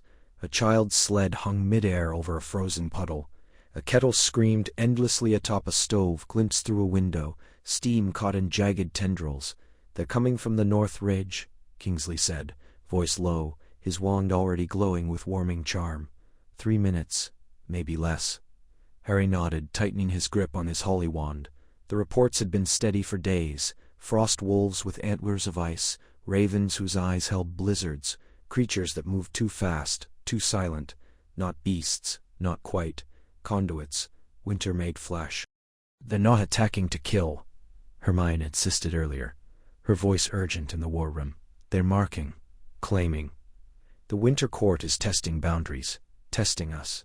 Now, as the first silhouettes emerged from the swirling white, Harry believed her. The creatures moved in unison, 9 of them, tall and gaunt. Their limbs elongated like frozen branches.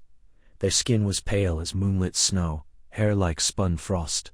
And eyes, oh, their eyes were voids, dark as the space between stars. Each carried a staff carved from what looked like bone, but pulsed with blue light. "Hold formation," Harry called, stepping forward. No lethal force unless they breached the wards. The creature stopped 20 paces away. One stepped forward, tilting its head. No mouth, but a voice came anyway, rasping, layered like wind, through frozen reeds. "Star, the land remembers. The debt remains." Star Harry raised his wand, heart pounding.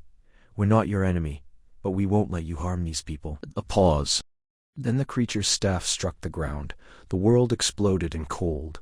Harry threw up a shield just in time. The blast of frozen energy shattered the cobbles beneath his feet, sending shards of ice like daggers. Aurors scattered, shouting. A second creature lunged, swift as a gust, and Harry barely dodged, casting a binding charm that wrapped in silver thread, only for the ice to shatter it like glass. They're resistant to standard spells. Susan Bones yelled, ducking as a raven with wings of sleep dive-bombed her. Harry gritted his teeth. "Try fire, but controlled. Don't ignite the village." Flames burst in arcs, orange, red, gold. But the creatures absorbed them, their bodies steaming unharmed. One reached out, and a wave of frost surged forward, freezing the air itself. An Auror screamed as her leg locked in a column of ice. Then, light. A spiral of golden glyphs flared into existence above the square, spinning like a celestial wheel. The creatures recoiled. Hermione stepped through the apparition point, her cloak dusted in snow, wand alight with ancient runes. "They're bound to the old oaths," she said, voice steady despite the wind. "Not just magic, memory, tradition. You can't fight them with force alone." Harry didn't argue. He'd learned long ago, when it came to Hermione Granger, trust was survival. She raised her wand and began to speak. Not in English, not in any tongue, Harry knew, but the words curled through the air like smoke, rich and old. The ground trembled. The snow glowed faintly blue. One of the creatures dropped to its knees. "Star, you speak the tongue of the first winter." Star Hermione didn't lower her wand. "I speak the truth you've buried. This land is not yours to reclaim by blood or frost, not while its people breathe." A silence, deep and aching. Then one by one the creatures stepped back, their forms blurred, dissolving into mist and snowflakes that swirled upward, vanishing into the aurora above. Harry exhaled, shoulders sagging. That was close. Hermione turned to him, her breath catching in the cold. "It won't be the last time, Harry. They're not just enforcers, they're messengers." He looked at her, really looked. The wind tugged at her curls, her cheeks were red with cold, but her eyes burned with purpose. And something else, something quiet, fierce, unyielding, like fire in the frost. "We'll be ready next time," he said. She nodded. And for a moment, standing in the stillness of a world half frozen, half awake, neither moved. The aurora pulsed above, whispering in voices too old to name. The wind did not howl, it whispered. A thin crystalline breath that curled around the ancient arch of ice like a serpent coiled in slumber. Hermione stood before it, her breath steaming in ragged bursts, fingers stiff around the crook of her wand. The ice gate loomed taller than Hogwarts' main doors, its surface shifting with patterns that pulsed like frozen veins. Runes etched into its base glowed faintly blue, fading and returning, like the slow pulse of a heart buried beneath snow. "It's alive," Harry murmured, stepping beside her. His voice was low, almost reverent, as if speaking too loud they might wake something best left dreaming. "Not alive," Hermione corrected, though her voice trembled with awe. "Bound. The gate is a threshold, not a door. It remembers the last time the Winter Court passed through, centuries ago. To cross without freezing solid, we need to offer what it expects. And that is?" She turned to him, her eyes sharp behind fogged spectacles. "Not what?" "Who?" He stiffened. "You don't mean, not sacrifice," she said quickly. "Not in the way you're thinking. The Fae don't bargain in blood, not for this. They bargain in memory, in truth." She reached into her coat and pulled out a small vial filled with a swirling silver mist. "I've extracted a memory from both of us." Harry frowned. "Which one?" "The one where we argued after the Battle of Hogwarts. When I said I didn't know if I could stay. When you said you didn't know who you'd be without the war." She held the vial between them. "It's raw, honest, painful. That's what the gate feeds on, truth that still aches." He stared at the vial, then at her. "You kept that?" "I remembered it," she said softly. "And memory in the right hands can be shaped into something more." The wind stilled. Even the snow seemed to pause in midair. Hermione uncorked the vial. "We speak the words together, at the same time. If our voices don't match in tone, in intent, the gate will reject us. Or worse." He nodded, stepping closer. Their shoulders brushed, a small warmth in the endless cold. She began the incantation, words not in Latin, not in any language he knew, but ones that settled in his bones like frost settling on stone. He echoed her, syllable by syllable, feeling the strange weight of each sound as it left his lips. The silver mist rose, coiling like smoke, and spiraled toward the gate. Where it touched the ice, the runes flared, bright, then deeper, then brighter still. A low chime rang through the air, not from the gate, but from everywhere, and nowhere, as though the sky itself had begun to vibrate. The surface of the ice rippled. "Now," Hermione said, they stepped forward, hand in hand. Cold wended through Harry, not the biting, crushing cold of winter, but a deep, ancient chill that seeped into marrow. For a heartbeat, he saw nothing. Then, stars, a sky strewn with auroras that twisted in slow, sentient spirals, their colors shifting between violet and mercury. Beneath his feet the snow was not white, but faintly luminescent, pulsing with a rhythm that matched the distant chime. They stood in a valley between mountains of black ice, their peaks lost in the shimmering sky. Trees, tall and skeletal, rose like glass sculptures, their branches tipped with frost that never fell.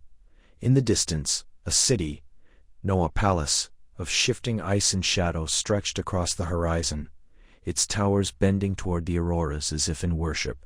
Hermione exhaled, long and slow. "We're through." Harry turned to her. Her face was pale, her lips tinged blue, but her eyes burned with something fierce and alive. "You were right," he said. Again. She smiled, faint but real. "Don't make it a habit of saying that. I might start expecting it." He squeezed her hand. "Let's see what the Winter Court has to say for itself." And together they walked into the frozen heart of the Fey world, where time held its breath, and the air hummed with forgotten names. The air bit like shards of glass with every breath. Harry pulled his cloak tighter, the enchanted wool doing little against the crystalline cold that seeped through fabric, bone, and magic alike. Before them, the world had fractured into something ancient and alien. Trees of pure ice spiraled toward a sky choked with auroras, their shifting ribbons of violet and silver pulsing like slow, breathing veins. The ground glittered underfoot, not with snow, but with crushed starlight, each step releasing a faint chime, as if the earth itself were made of broken glass and hushed lullabies.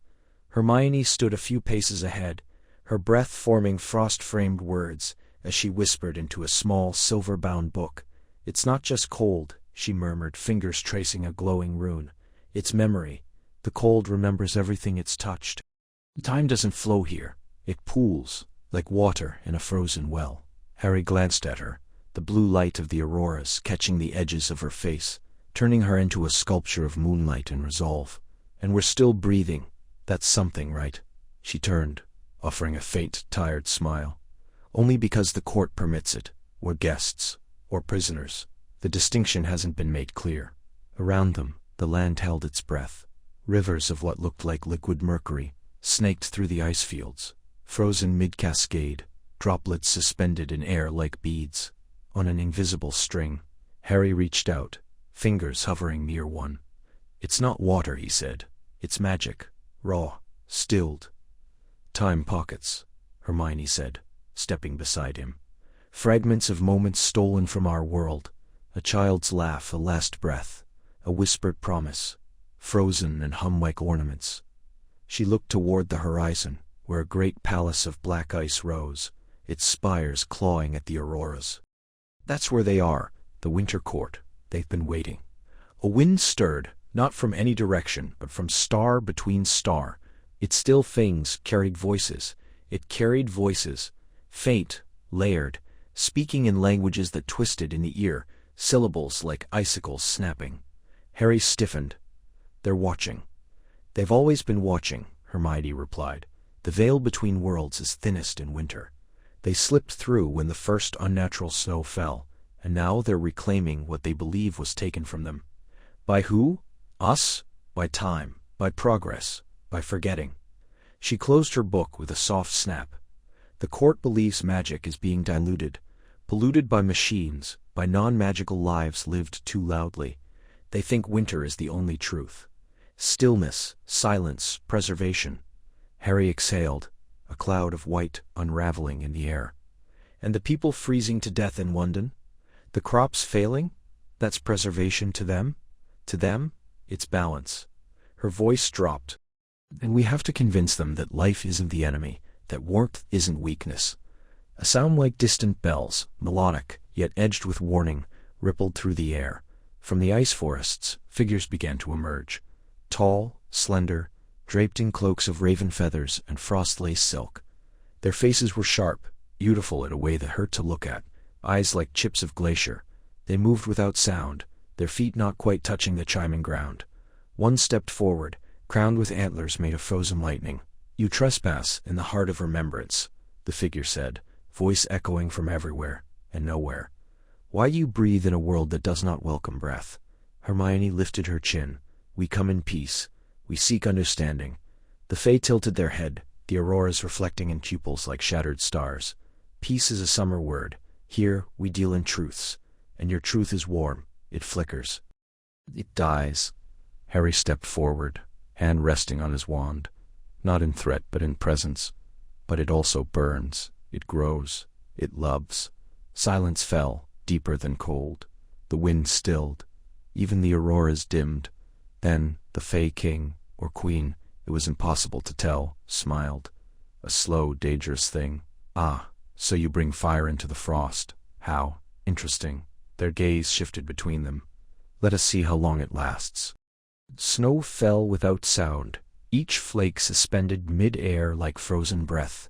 Harry stepped forward, boot crunching on a layer of ice that shimmered with colors not born of sunlight, pale blues, silver violets, hues that shifted when he blinked. Around him the forest ended abruptly, as if severed by a blade. Before them rose the Winter Palace, a spire of blackened ice and moonstone, its towers twisting skyward like frozen flames. It did not cast a shadow.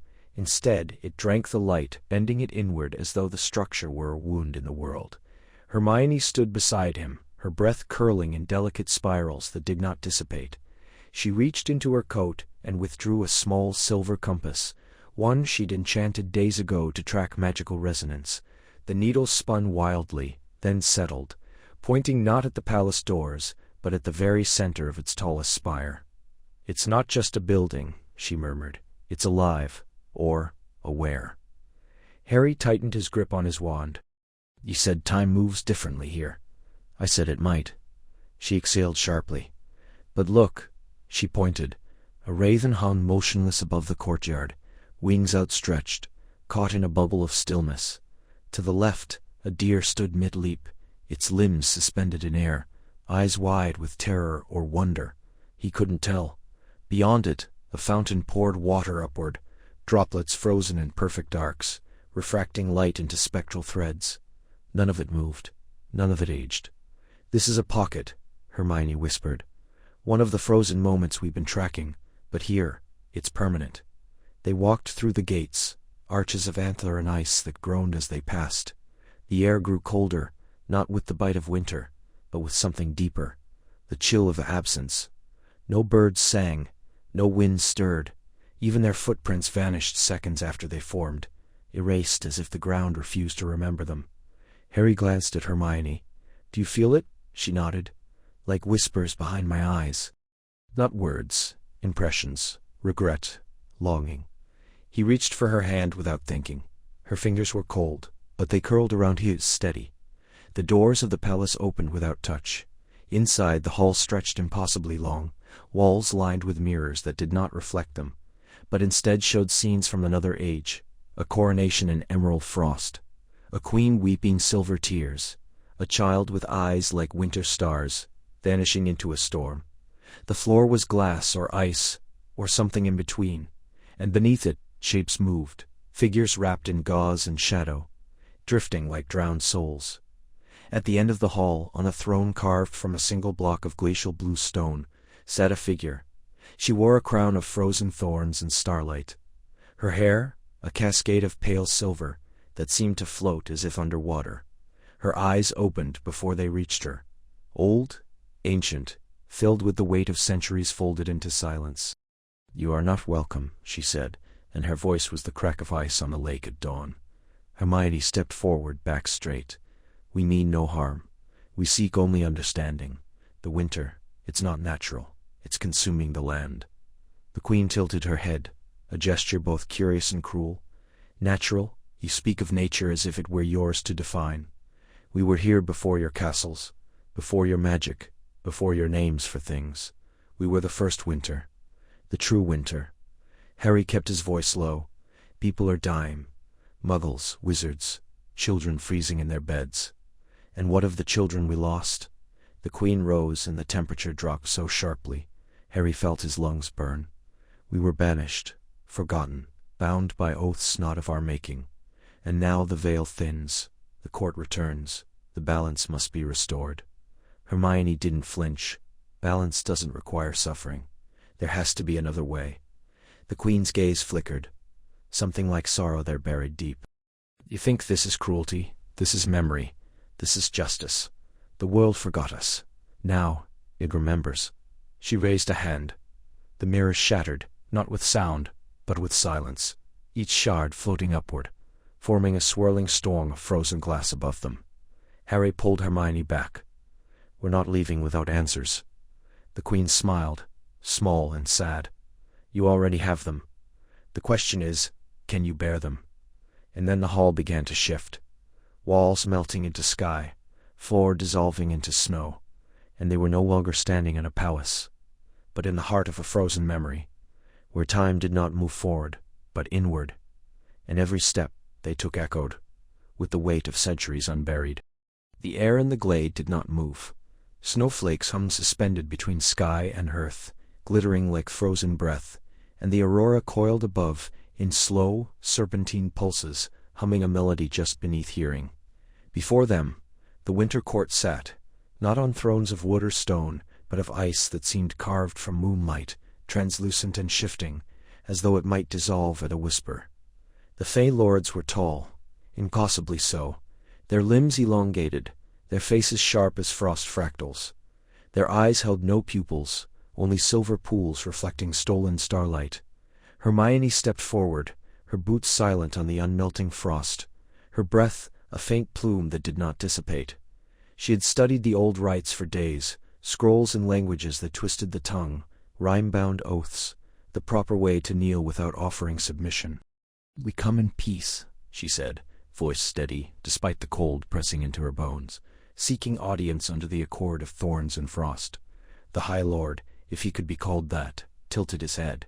His crown was not worn, but grown, a lattice of blackened ivy and frozen roses, each petal edged with razor ice.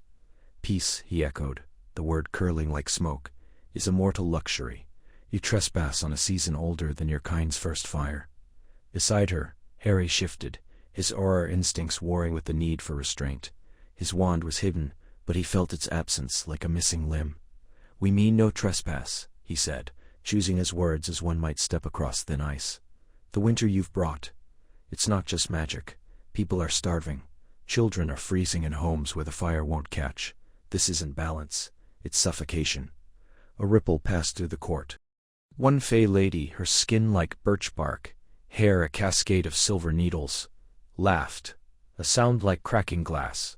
Mortals speak of suffocation as if they understand stillness. You drown in noise, in motion, in the fever of your brief lives. We offer silence. We offer rest. We offer consequence, Hermione countered, lifting her chin. The accord binds you as it binds us. You may return, but not to unmake the world. The balance must hold. If you demand tribute, name it. If there is a debt, we will hear it. But this endless winter, it breaks the ancient pact. The High Lord rose. The glade dimmed, as if the very light bent to his presence. There is a debt, he said, old as the first betrayal. When the mortal kings broke their oaths, when they burned our groves and silenced our voices with iron and fire, they set the wheel in motion. We were exiled, forgotten, and the world forgot winter's purpose, not as punishment, but as pause, as memory. He extended a hand, long-fingered and pale, and in his palm bloomed a single white flower from the ice. To lift the frost you must return what was stolen, not gold, not blood, but a memory, one true thing, buried and denied. Harry frowned. A memory? You want us to remember something? Not just remember, whispered a fey knight, his aura made of frozen breath. Relive it, speak it aloud in the tongue of the first winter, and mean it. Hermione's breath caught. She had read of this, the rite of echoing truth, a fey trial where the heart must speak what the mind has buried. To lie would freeze the speaker solid. To speak falsely would unravel the soul. I will do it, she said. Harry turned to her, eyes dark with worry. Hermione, it has to be me, she murmured. I know the language, and I carry things I've never spoken. The High Lord inclined his head. Then speak, daughter of thought and fire. Speak what you have hidden. The glade fell utterly silent. The aurora dipped low, as if listening. Hermione closed her eyes, and began to speak, not in English, but in the old tongue, syllables like wind through frozen reeds. She spoke of the night she wiped her parents' memories, not just the act, but the trembling in her hands, the way she whispered, I love you, before the spell took hold. She spoke of fear, not of Voldemort, but of her own power, of how she sometimes wished she'd stayed a Muggle, just to be safe, just to be ordinary. Tears froze on her cheeks as she finished. The ice beneath her feet shimmered, not with anger, but something like sorrow. The High Lord exhaled, a mist that curled into the shape of a weeping willow. You have spoken truth, he said, and truth thaws what frost cannot hold. Above the aurora pulsed once, then faded like a sigh. One by one, the suspended snowflakes began to fall. The air inside the glacial throne room tasted like the first breath of a snowstorm, sharp, clean, and laced with something older than memory. Ice sheathed every surface, not as mere frozen water, but as living crystal, pulsing faintly with a pale blue light that shifted like slow tides. Harry pulled his cloak tighter, his breath puffing in white wisps that vanished before they could fully form. Beside him, Hermione stood motionless, her fingers clenched around her wand, not in threat, but in focus. Her eyes darted across the frozen runes etched into the pillars, symbols she'd spent weeks deciphering from fragments in forgotten grimoires. At the far end of the chamber, where the ice arched into a vaulted ceiling like the ribs of some great frozen beast, the throne rose from the floor, as though grown, not built. It twisted like a frozen bow, cradling a figure draped in silver-white robes that shimmered like frost on glass. She did not move, yet the air around her trembled, as if the world held its breath in her presence. Then, slowly, she lifted her head. Her eyes were winter itself, pale, depthless, and ancient, not cruel, but distant, like stars observing a world they no longer touched. A crown of blackened icicles rested upon her brow, each tip glinting with captured starlight. When she spoke, her voice was not loud, yet it filled the chamber as though spoken from every direction at once. You walk in time's shadow, she said, her gaze settling on Hermione. "And yet you carry the scent of fire long extinguished, Rowena's fire." Hermione swallowed. "Your Majesty, I didn't come to invoke the past. I came to understand what you've done to ours." The Queen tilted her head, a ghost of something like curiosity, flickering in her icy eyes. "Done? I have merely reclaimed what was mine. The land remembers, the stones remember. Even the snow remembers, when it is true snow." Harry stepped forward, his voice steady despite the cold that gnawed at his bones. "People are dying, crops won't grow, children can't go outside without risk of frostbite. This isn't just snow, it's a blight." "A blight?" The Queen's lips parted in something that might have been a smile, had it not chilled the air 10 degrees colder. "You call it blight because you have forgotten how to listen. The world grew soft, Harry Potter, soft and loud and forgetful. You tore down the old ways, silenced the songs, buried the gates, and now you wonder why the balance is broken." He flinched at the use of his name, spoken as though she'd known him all his life. "We didn't tear anything down. We were never taught." "Precisely," she said softly. "Ignorance is not innocence. It is abandonment." Hermione took a breath. The Winter Court was banished, by the Founders themselves. "We only want to know why, and how to make this right." The Queen rose. Her movement was silent, weightless, as though she floated above the ice rather than walked upon it. She descended the steps of her throne, and with each step the air thickened with the scent of pine and distant storms. "Rowena wept when they sealed the gates," she murmured. "She knew what would come, the slow forgetting, the severing of magic from its roots. Salazar, he spat in my face and called me a relic. Godric drew his sword and said the future had no place for Winter Queens." Her voice softened, not with sorrow, but with the weight of centuries. "And Helga, she only asked me to wait. To bide my time, so I did. For 300 years I waited, and now the veil is thin. The land calls me back." Harry met her gaze. "And if we can't live under your winter, then you must learn," she said, "or perish in the cold of your own making." A long silence settled between them, broken only by the faint crackle of ice shifting somewhere deep in the glacial hull. Hermione stepped forward, her voice quiet but resolute. "Teach us, then, not as conquerors, not as enemies, as those who wish to mend what was broken." The Queen studied her, her expression unreadable. Then slowly she extended a hand, pale, slender, ringed with frost. "Few have asked," she said. "Fewer still have meant it. We shall see, daughter of fire, whether your heart is warm enough to survive the truth." The air in the hall was thick with the scent of frost-laden pine and something older, like moss on forgotten stones, with a breath of a mountain waking after centuries. Ice bloomed across the floor in intricate patterns, not sharp or threatening, but intricate, pulsing with a slow, rhythmic light. Hermione stood with Harry at her side, their breaths visible in the cold, their wands unlit, unnecessary here. The Winter Queen sat upon a throne of frozen branches, her crown woven from moonlight and rime. Her eyes, pale as winter dawn, held no warmth, but something deeper, grief, perhaps, with a weight of memory too long carried. "You speak of balance," she said, her voice like wind through bare trees, as though it were ever given to you to define. Hermione swallowed. "We came seeking understanding, not conflict. The snow does not stop. People are suffering. Children cannot go to school. Muggles freeze in their homes. If there was a pact, we had no knowledge of it." The Queen tilted her head, a gesture both regal and alien. "Ignorance does not absolve. The pact was woven in the time before your ministry, before your Hogwarts even stood on the hill. It was sealed in blood and breath, rooted in the old magic, the kind that remembers the earth's bones." Harry shifted, his voice low. "What did we break?"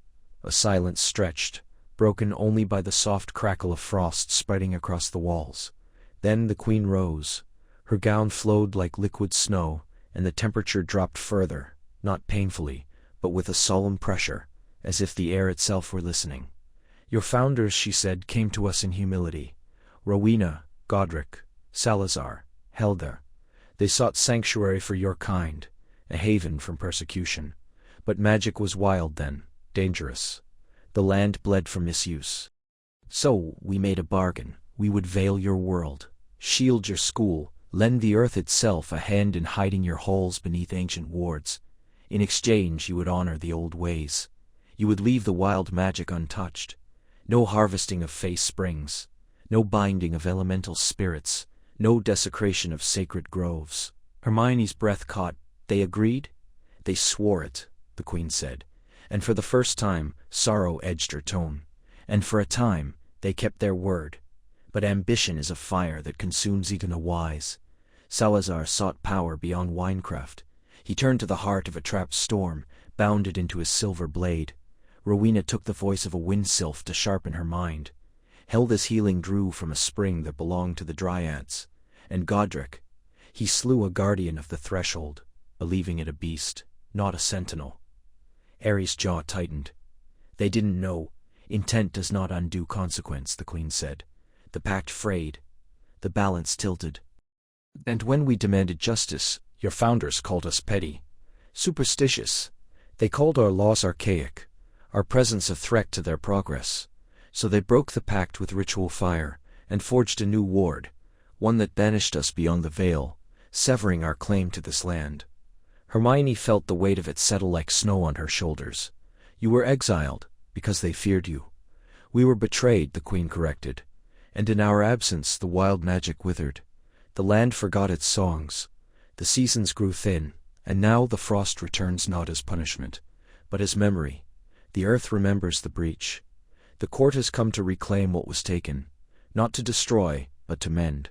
Harry looked at Hermione, his green eyes clouded with thought. And if we help? If we acknowledge the wrong? The Queen's gaze softened just slightly. Then perhaps the thaw may begin. But first you must prove that your kind has learned to listen. Not only to power, but to silence. To respect what is not meant to be owned.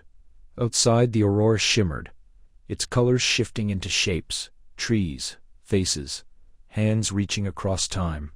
And in that moment Hermione understood. This was not war. It was reckoning.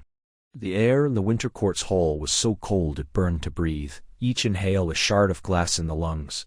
Snowflakes hung suspended in the air like frozen stars, caught in the pale glow of the fey lanterns that cast no shadow. Hermione stood beside Harry at the end of a long ice-carved path, their boots silent on the glassy floor. Before them, the throne rose like a glacier's heart, jagged, luminous, and ancient. Upon it sat the Queen of Winter, her silver hair spilling like frost over shoulders draped in ermine and starlight. Her eyes, two chips of glacial blue, fixed on them without blinking. "You have come far," she said, her voice echoing as if from the bottom of a well. "And yet, you understand so little." Hermione swallowed, her breath a pale wisp. "We understand enough. The snows began the moment the last pact was broken, not by us but by your exile. The people suffer. Children are freezing in their beds. Rivers are locked in ice. Time itself stutters." The Queen's fingers curled around the arm of her throne. "And you believe mercy is owed to those who forget their oaths? Who burned our groves and shattered the standing stones? You drove us into the void, and now you beg for warmth?" Harry stepped forward, his voice low but steady. "We're not the ones who broke the pact. That was centuries ago. The people now, they never even knew you existed. Is this justice? Punishing the innocent for sins they didn't commit?" A ripple passed through the court. Fey lords and ladies, half hidden in mist and shadow, turned their faces like carved ice masks. One, tall and antlered, murmured in a tongue that made Hermione's teeth ache. The Queen did not move, but the air grew heavier. "Justice?" she echoed. "You speak of justice as if it were a coin to be traded. We offered balance once, winter for harvest, stillness for growth. You took our season and called it death. You called our silence cruelty. And so you tore the veil." Hermione clenched her fists, her nails biting into her palms. "We didn't know, but we know now. And we're asking, no, we're offering, to renew the pact.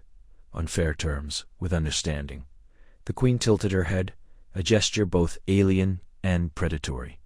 "One chance," she said. "One offering. A life bound to the court, not in death, but in service.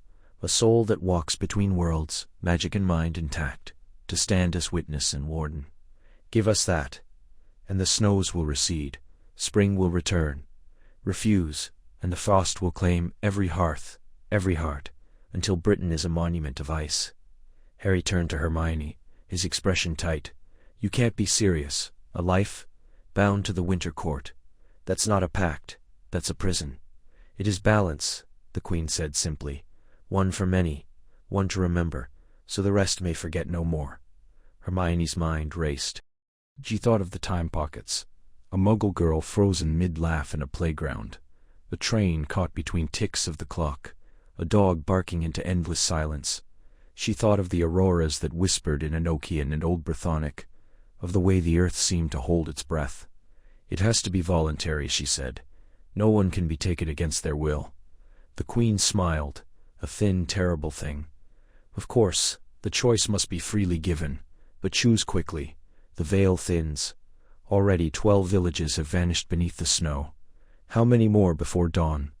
Harry looked at her then, really looked, and she saw the fear, the helplessness, but beneath it, the quiet certainty that had carried them through wars.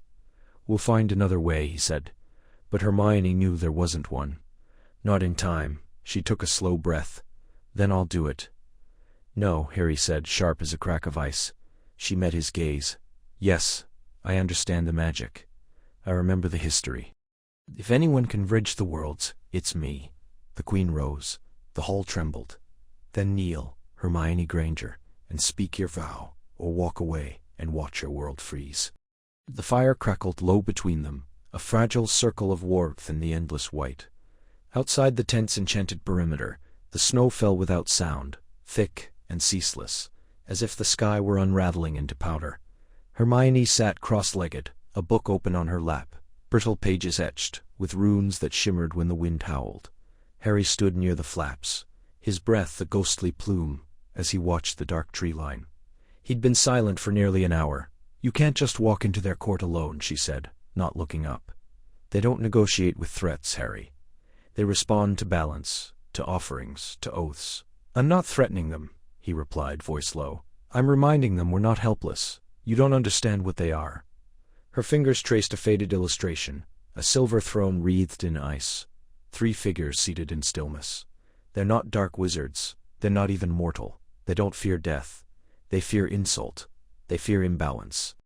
And you charging in with your wand drawn? That's not bravery. That's ignorance. He turned, jaw tight. And you think reading old myths will keep the children in Hogsmeade from freezing to death? Because I was there yesterday, Hermione. I saw a boy, no older than 10, his breath turning to glass in the air. His mother couldn't wake him. He was caught in one of those time pockets. Just frozen, not dead, not alive. Her eyes flickered with pain, but she held her ground. I know, I've seen it too, but we can't fight this with force. Not here, not with them. Then what do you suggest? Wait for the frost to bury London? For the auroras to start stealing memories like they did in Edinburgh? No, she said sharply. I suggest we follow the rites. The Winter Court demands reciprocity. If we want warmth, we must offer something of equal value. A memory, a season, a vow. He exhaled, rubbing his temple. And who decides what's equal? Some ancient fey judge with eyes like frozen stars. It's worked before, she said.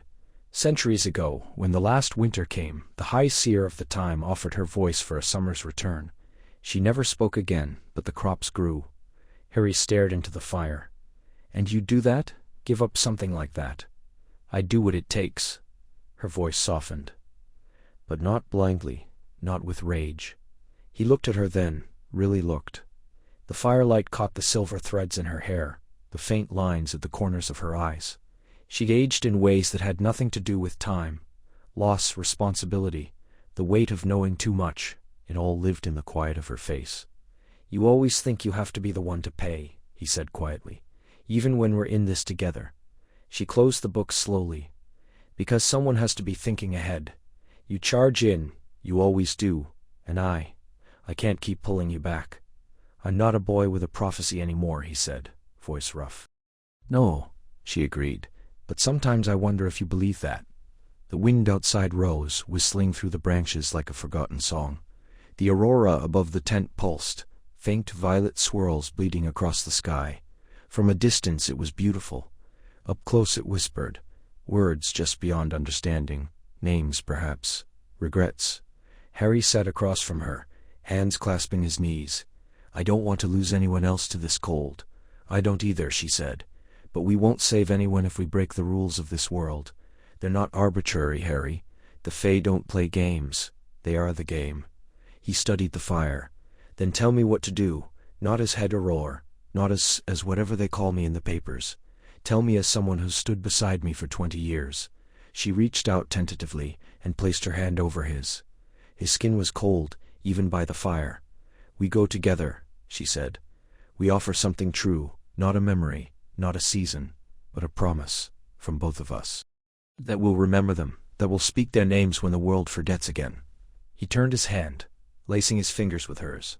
"And if that's not enough, then we freeze," she said, side by side. "But we won't have broken ourselves to do it." The fire dipped, shadows stretched, and for a moment the winter held its breath. The air in the glade turned to glass the moment the Winter Queen spoke. Her voice, like wind through frozen birch, carried words that did not belong to any language Harry had heard, yet settled into his bones with the weight of command. He turned to Hermione, but she was already stepping backward, swallowed by a drift that rose like a wave. The world cracked, ice spreading beneath his boots, sky bruising into violet. And then he was alone. Silence, not the absence of sound, but its distortion, each breath sharp with the echo of itself, each footfall a chime beneath the snow. He stood in a forest of towering pines, their trunks black as iron, needles dusted with silver that moved like breath. The cold did not bite, it observed. It watched him with ancient eyes, judging his warmth, his pulse, the very rhythm of his magic. A path opened ahead, not carved, but grown, a ribbon of frozen moss winding between the trees. He followed, wand drawn, though he doubted its use here.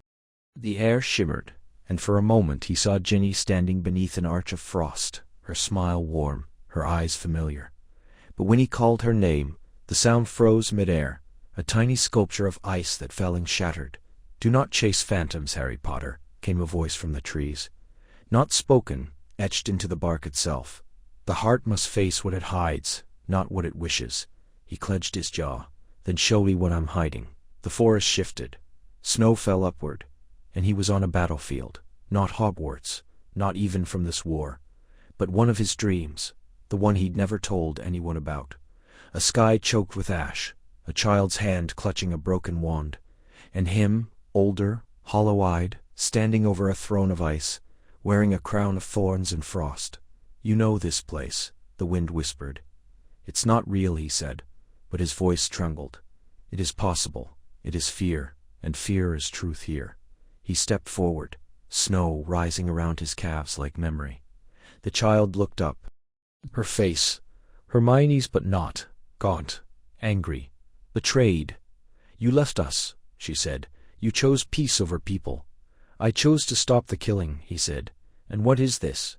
She gestured to the frozen ruin. "Is this peace?" He had no answer. The wind howled, and the vision cracked like glass. Star, star, star, Hermione stood on a frozen lake, stars reflected so clearly beneath her feet, she felt she might fall into the sky. Above, the aurora pulsed, not green or blue, but deep crimson, like blood in water. It pulsed in time with her heartbeat. A figure approached, herself, but robed in ice, eyes silver, hair like frost thread. "You sought knowledge," the other Hermione said, "but can you bear its cost?" "I've always borne it," she said. "Ignorance is more dangerous." "Is it?" The reflection stepped closer. "You read the grimoire in the Ministry Vault, the one that warned of the Winter Court's return. You knew what the sigils meant. Yet you waited weeks before telling Harry." "I needed proof," she snapped, "or time to control the narrative, to be the one who understood first. That's not, isn't it?" The figure smiled, cold and knowing. "You fear chaos, but you also fear being powerless. You'd rather be the architect of the storm than continent." Hermione's breath caught. The ice beneath her groaned.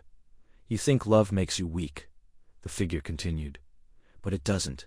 Your fear of it does." "I'm not afraid of love," she whispered. "Then why did you never tell him?"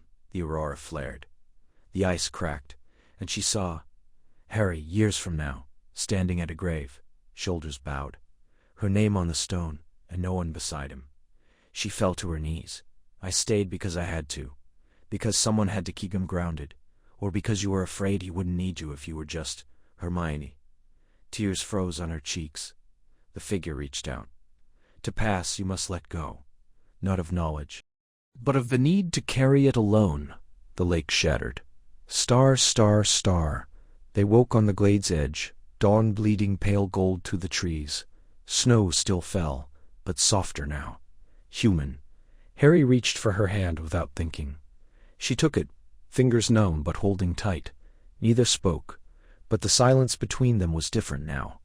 Thinner, clearer, like ice after the thaw. The air in the glade was thick with the scent of frost and iron, each breath a shard in Hermione's lungs. She stood barefoot on snow that crunched like shattered glass, though she remembered boots, remembered the warmth of her coat. Gone now, stripped away by the fey glamour, the moment she stepped across the invisible threshold. Before her, the trees bent inward, their skeletal branches knitting together into an archway that pulsed with pale blue light. This was the first trial. Not of strength, not of magic, of memory. A whisper curled through the wind, soft as spider silk. Star. You could have saved them. Star. And then the world shifted. She was back in the Department of Mysteries, but not as it had been. The shelves of prophecy orbs stretched endlessly, cracked and weeping black smoke. The air trembled with the echoes of screams. Ron's, Harry's, Lupin's, each one clearer than the last. She turned, wand raised, but her hand shook. A figure lay crumpled at her feet. Ginny, her red hair fanned across the floor like a bloodstain. Her eyes were open, unseeing. "No," Hermione whispered. "No, that's not Star." "You hesitated." Star, the voice sighed. "Star, you always hesitate. You think, while others die." Star, another shift. Hogwarts was burning. Flames licked the towers, and the sky rained ash. Students ran in disarray, their robes torn, their faces streaked with soot and tears. Neville fell to a curse meant for her. Luna screamed as the ceiling collapsed, and Harry stood in the center of the courtyard, wand raised, but his mouth moved in silence. Though spell came, he turned to her, eyes wide with betrayal. "Star, you taught him the theory." Star, the voice crooned. "Star. But theory does not win wars, only instinct, only courage. And you, Hermione Granger, were too afraid to act. Star." She dropped to her knees. The snow seared her skin, cold enough to burn. "I tried," she choked. "I did everything I could. Star, but not enough. Never enough. Star." The visions came faster now.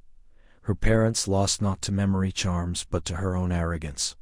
Ron walking away for good, his voice flat. "Star, I can't love someone and think she knows best." Star, Harry, standing at her grave, saying, "We should have listened to you. But you were always one step behind." Each word was a dagger. She curled into herself, arms wrapped tight around her chest. This was not real. It couldn't be. But the pain was, the grief was. And worst of all, she believed it. For a long moment there was silence. The glade returned, the fey arch glowing softly. The illusions had faded, but their weight remained, pressing down on her like stone. Then slowly she lifted her head. "No," she said, voice raw but steady. The wind stilled. "You want me to believe I'm defined by what I've lost," she continued, rising to her feet. "By the choices I didn't make, the moments I misjudged. But that's not how it works. I, Star, chose Star to go into the ministry that day. I chose Star to fight. I chose Star to love people worth fighting for." Her fingers curled into fists. "I've made mistakes. I've failed. But I've also rebuilt. I've learned. And I've kept going." The arch flickered, and that's the difference between fate and choice. Fate says I was always meant to fall. But I chose Star to stand. I choose it now. A crack split the air. The arch shuddered, the blue light dimming. The illusions had shown her every fear. Her fear of inadequacy, of isolation, of being wrong when it mattered most. But they were not truth. They were shadows cast by doubt. She took a step forward, then another. The snow beneath her feet began to thaw just slightly, darkening as warmth, real warmth, returned to her skin. "You don't get to define me," she said, voice rising. "Not the court, not the past, not even my own regrets." The arch collapsed inward, dissolving into mist. And ahead a path emerged, narrow, winding, half buried in snow, but clear. She walked forward without looking back. The wind carved through the valley like a blade, sharp and unrelenting, carrying snow that didn't fall so much as hover. Suspended in mid-air, glinting like powdered glass beneath the aurora's sickly green shimmer. Harry pulled his cloak tighter, the enchanted wool doing little against the cold that seeped into bone, into breath. He stood at the edge of a frozen village in the Peak District, one of the latest to vanish into stasis. Children mid-laugh, a kettle mid-scream, a cat leaping at nothing. All caught in a breathless pause. Time pockets. The Ministry called them anomalies. Hermione called them wombs in the world. He stepped forward, boots crunching on frost that didn't melt, no matter how many warming charms he cast. His breath curled in front of him, a ghost of warmth in a land that had forgotten heat. Something about this place unsettled him more than the others. Not just the silence, though that was thick enough to choke on. It was the way the snow glittered with faint silver threads, like memory made visible. He'd seen that shimmer once before, in the veil at the Department of Mysteries, the day Sirius fell. A whisper threaded through the air, not in any language he knew, yet he understood it all the same. "Star, you left them behind. Star." He turned sharply. Nothing. Just the frozen houses, their windows like blind eyes. But the words clung to him, colder than the wind. He'd spent years running from ghosts. Lily's smile in the mirror, Sirius's laugh in the wind, Dumbledore's quiet disappointment. He'd buried them beneath duty, behind the badge of Head Auror. But this winter dug them up. He reached into his coat and pulled out the cracked shard of the resurrection stone. It had been in his pocket since they'd discovered the first-time pocket. Hermione had warned him not to use it. "It's not real, Harry. It's echoes, not souls." But sometimes, when the silence pressed too hard, he needed to see them. Just once, just to know it wasn't all for nothing. He turned the stone over in his palm, 3 times. The air trembled. They emerged not from the ground but from the snow itself, figures woven from frost and memory. His mother, her eyes bright and sad. His father, grinning with that reckless tilt of the head. Sirius, younger than Harry remembered, whole, alive, unbroken. "Hey, kid," Sirius said, stepping forward. "Still carrying that weight?" Harry swallowed. His throat ached. "Someone's got to." Lily touched his cheek. Her fingers were cold, not with absence, but with the winter's depth. "You don't have to do it alone." "I do," he said, voice rough. "Because if I stop, if I let go, then what was it all for? The war? The losses? Everything. It has to mean something." James shook his head. "It meant something the moment you lived, Harry. Not because you fought. Because you chose to keep living." A gust howled through the valley, and the aurora pulsed. The figures flickered, their edges blurring into the snow. Hermione's voice echoed in his mind. "Star, the winter court, feeds on regret, on sorrow, turned inward. Don't let it take you, Star." But how could he not? The cost had been so high. Love had always been the price. His parents, Sirius, even Ginny. When he'd walked away because he couldn't bear the thought of her in danger, he'd told himself it was protection. But maybe it was fear. Maybe he'd stopped believing he deserved warmth. "I don't know how to stop missing you," he whispered. Sirius smiled, faint but real. "You don't have to stop. Just don't let it freeze you." The aurora dimmed. The figures began to dissolve, melting back into the storm. Lily mouthed something. "Star love is not a wound star." For vanishing. Harry stood alone again, the stone cold in his hand. He closed his fingers around it, then slipped it back into his coat. The wind still cut, the snow still hung. But something inside him had shifted, like a frozen river, cracking beneath the surface. He turned toward the village, toward the path that led deeper into the heart of the Winter Court's reach, toward Hermione, waiting with maps and theories, and a courage that didn't need ghosts to guide it. And for the first time in years, he walked forward, not to outrun the past, but to meet what came next. The wind carried the scent of frost and distant pine, as Hermione stepped across the threshold of the abandoned village, her boots sinking into snow that had not thawed in 7 months. It crunched beneath her weight, a sound too loud in the silence that pressed in from all sides. The sky above shimmered with pale ribbons of aurora, their colors shifting between silver and deep violet, like breath caught in glass. She pulled her cloak tighter, fingers numbed despite the warming charm layered beneath wool and spellwork. Somewhere beyond the frozen trees, a clock ticked. Not a real one, not one made of gears or springs, but a temporal echo, a remnant of a time pocket ruptured and bleeding seconds into the void. And then she saw him. Harry stood at the edge of the village square, half obscured by the spectral mist curling from the frozen fountain. His silhouette was sharper than she remembered, leaner, harder, shaped by months of chasing shadows through fey-broken lands. He wasn't wearing the Auror robes anymore, just a simple dark coat, its hem dusted with snow. A staff of blackened rowan wood leaned against his shoulder, carved with runes that pulsed faintly, like a slow, steady heartbeat. She didn't call out, neither of them did. They hadn't spoken since the Hollow Glen, when the court's sentinels had torn them apart mid-incantation, dragging Harry into the Vale's peripheral rift and Hermione into the labyrinth of frozen voices. They'd survived, separately, silently, and now here, in this forgotten place at the edge of 2 worlds, they found each other again. He turned, his eyes, green and guarded, met hers. For a moment, nothing moved. Not the wind, not the auroras. Even the whispering sky seemed to pause. Then he exhaled, a cloud of breath spiraling into the cold. "You made it," he said, voice low, roughened by frost and time. "So did you," she replied, stepping forward. The snow absorbed her footsteps, but not the weight of everything unsaid. He pushed off from the fountain and walked toward her, each step deliberate. When he was close enough to touch, he stopped. "I thought you were lost in the labyrinth. They said no one returns from the frozen voices." "They were wrong," she said, her voice steady, though her fingers trembled. "I heard your voice. Not really, not your actual voice, but something like it.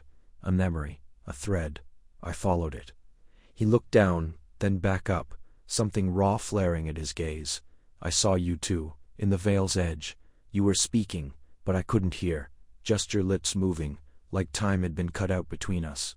They stood in the hush, the cold pressing close, the world suspended around them, and yet something between them burned, not with heat, but with quiet certainty.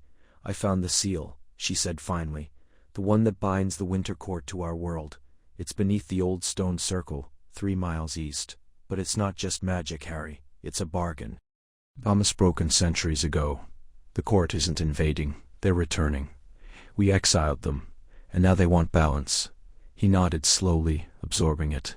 "Then we'll give them balance. Not war, not vengeance, justice."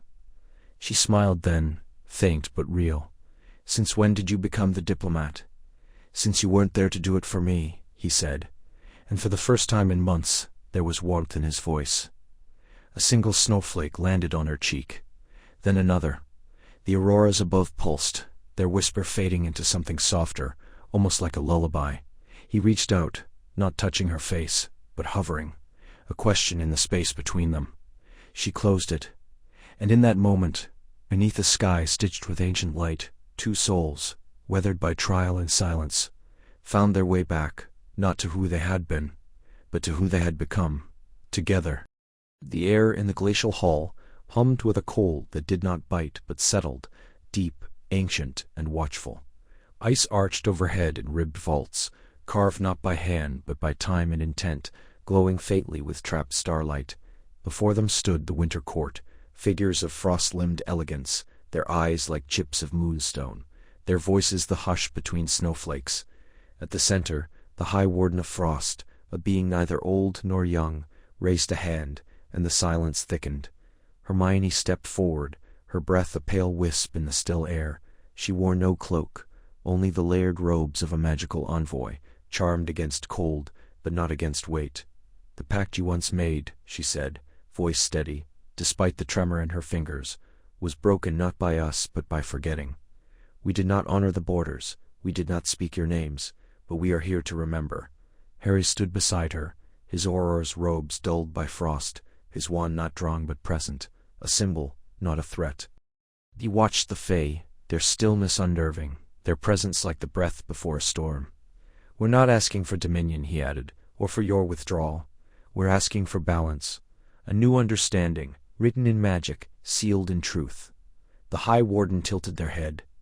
"Balance," they echoed, the word fracturing into frost on the floor. "You speak of balance as though it is a thing easily given, yet your kind has always tipped the scales, first with iron, then with fire, then with silence." Hermione reached into the satchel at her side and drew out a scroll bound in silver throat and birch bark. "This is not a treaty of conquest," she said. "It is a covenant, based on the old tongue, yes, but reformed. It binds only what must be. Boundaries respected, lives protected, seasons allowed to turn. No more." A murmur passed through the court, like wind through frozen reeds. One of the lesser wardens, a slender figure with antlers of ice, stepped forward. "And if your people break it again, then the magic breaks with it," Hermione said. "The wards will fail, the borders will collapse, and winter will not be ours to control." She glanced at Harry, then back. "We are staking our stability on this. As are you." Harry exhaled slowly. "We're not here to fight, we're here to survive, together. The unnatural frost, the time pockets, they're harming both our worlds. Children vanish into frozen moments, crops fail. Magic itself is thinning at the edges." The High Warden studied them, eyes narrowing. Then, without a word, they extended a hand. Ice spiraled from their fingertips, forming a basin in the floor. Into it, they poured a liquid that shimmered like mercury, and sang in a language older than words. "This is the vow of thaw," they said. "It does not forgive, it does not forget, but it allows." Hermione knelt, then Harry beside her. She cut her palm with a silver dagger, enchanted, not of iron, and let 3 drops fall into the basin. Harry followed, his jaw tight, his breath steady. Their blood swirled with the Fey essence, glowing faintly, then flaring white. Words rose in the air, unspoken, but known. Laws forming in real time. Boundaries redrawn. Time pockets to be gently unmade. The auroras would still dance, but their whispers would no longer steal memories. In return, the wizards would name the old places, honor the solstices, and keep iron from the border forests. When the light faded, the ice beneath them softened. Just slightly. A single snowdrop pushed through a crack in the floor, fragile and possible. Hermione smiled, weary, but certain. "It's done." Harry reached for her hand, brushing frost from her knuckles. "Now we see if it holds." Outside the wind shifted. Somewhere deep in the north, a glacier groaned, and began, ever so slowly, to retreat. The air in the glacial chamber hung still, thick with the scent of frostbitten pine and something older, like dried petals preserved in ice for centuries. The walls shimmered with veins of silver light, pulsing faintly as though the mountain itself breathed. Before them, upon a throne carved from a single block of black ice veined with sapphire, sat the Winter Queen. Her hair fell like spun moonlight over shoulders, draped in a cloak of raven feathers and hoarfrost. Her eyes, pale as winter dawn, studied Harry and Hermione with a stillness that made the silence feel like a held breath. "You have come far," she said, her voice not loud, yet it filled the chamber like wind through frozen trees. Not just in distance, in understanding. Hermione stepped forward, her boots whispering over the glassy floor. "We didn't come to challenge you," she said, her voice steady, despite the tremor in her hands. "We came to understand why Britain sleeps beneath your winter." The Queen tilted her head, a gesture both regal and curious. "Britain does not sleep. Its star waits star. As all things must before renewal, the turning of the world is not done in haste, child of reason. It is done in balance." Harry shifted beside her, his auror instincts coiled tight. Balance. Thousands are suffering. Muggles freezing in homes with no heat. Children born into snow, they've never known anything else. That's not balance, that's cruelty. The Queen's gaze flickered to him, and for a moment the temperature dropped. "Do not mistake consequence for cruelty. Harry Potter, the wheel turns. We withdrew when the world forgot us, when magic became law, not wonder, when love of power outweighed the power of love. We left so the earth might remember cold, so it might learn to crave warmth again. Hermione's breath caught.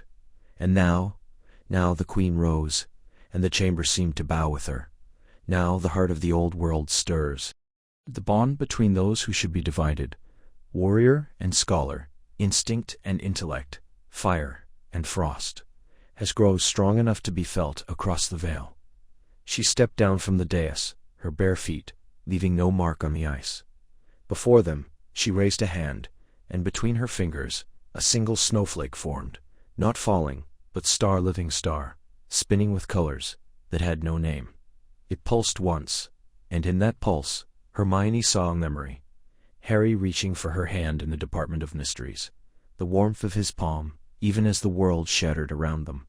Another pulse, and it was the silence between them in the tent during the Horcrux hunt.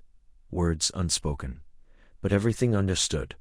This is not magic as you know it, the queen murmured. This is older, truer, a thread woven not by spell or wand, but by choice. Again and again, she extended the snowflake toward them. Take it, not as gift, as recognition. Hermione looked at Harry. His green eyes, shadowed by years of loss and duty, held something softer now, something that had grown slowly, like ivy on stone. He gave the barest nod. Together they reached out. Their fingers brushed the snowflake, and the world dissolved. They stood in a field beneath a sky ablaze with auroras. The air hummed with voices, whispers in Gaelic and Latin, in tongues that had never been spoken by mortal lips. Around them time stuttered. A child laughing in summer sunlight, a couple dancing in an old village square, a lone figure casting a spell that lit the dark. Each moment suspended, flickering like candle flames in wind. This is what was frozen, the queen's voice echoed. Not just land, not just people. Star, memory star, love, hope. You have carried them unbroken. Tears traced warm paths down Hermione's cheeks, freezing before they fell. We didn't know. You did not need to. You only needed to remain true to each other. The snowflake melted in their joined hands, not into water, but into light, white gold, rising like a breath. It spiraled upward, and as it did the auroras brightened, the whispers became a song, and somewhere, deep beneath the earth, a wheel began to turn. The queen smiled, a rare, fragile thing, like the first crack in ice before spring. The blessing is given. Now, the thaw begins. The first drop fell on Hermione's glove as she stood at the edge of the forbidden forest, her breath curling in pale wisps beneath the eaves of ancient trees. She didn't move, didn't blink. She simply watched as the snow beneath her boots darkened in a small, perfect circle. A trickle of water ran down the bark of an oak, glistening like liquid silver in the pre-dawn light.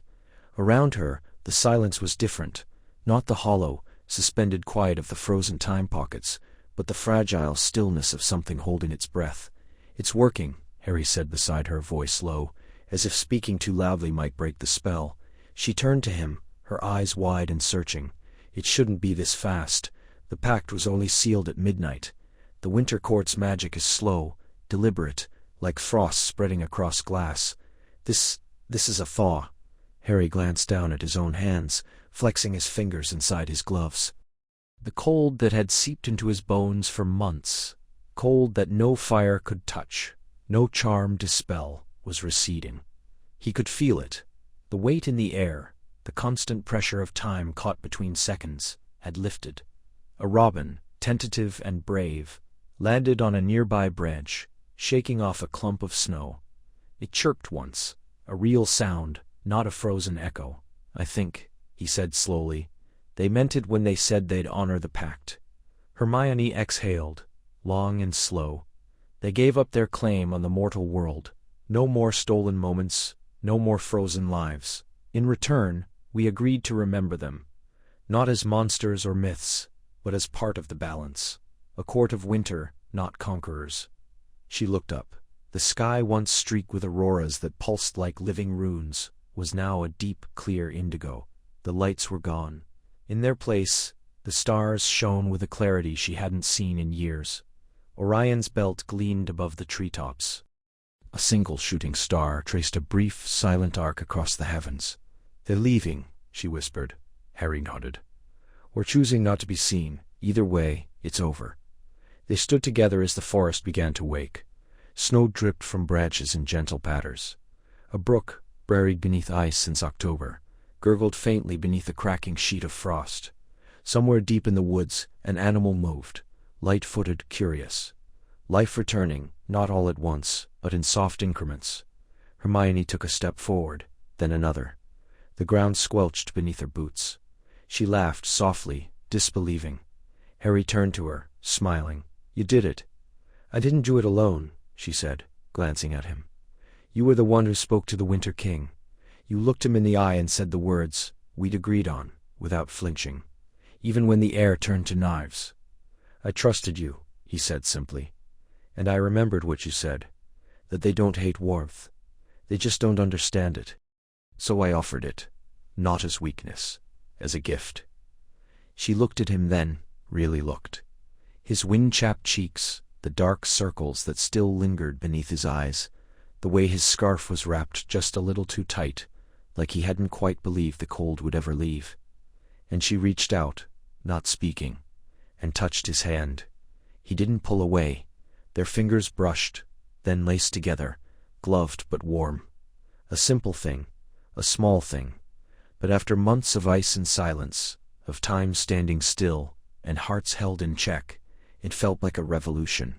Above them, the first pale streaks of sunrise bled across the horizon. The world was thawing, and for the first time in a long time, it felt like it might keep moving forward.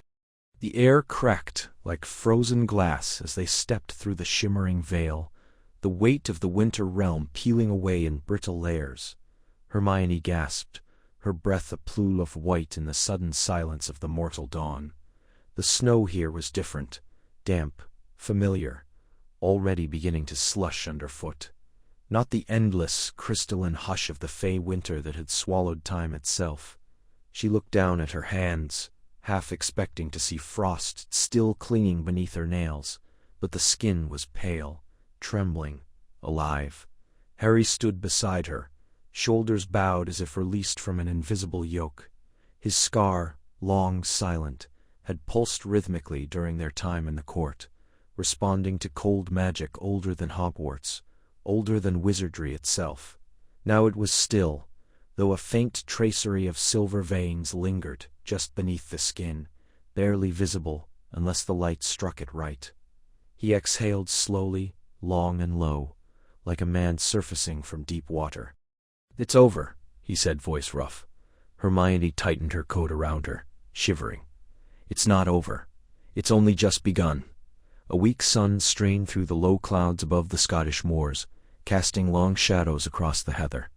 The auroras had vanished from the sky, their ghostly songs replaced by the distant cry of a curlew. Around them, the land stirred, branches creaked under the thaw, streams murmured beneath broken ice. Time had resumed its course, but unevenly.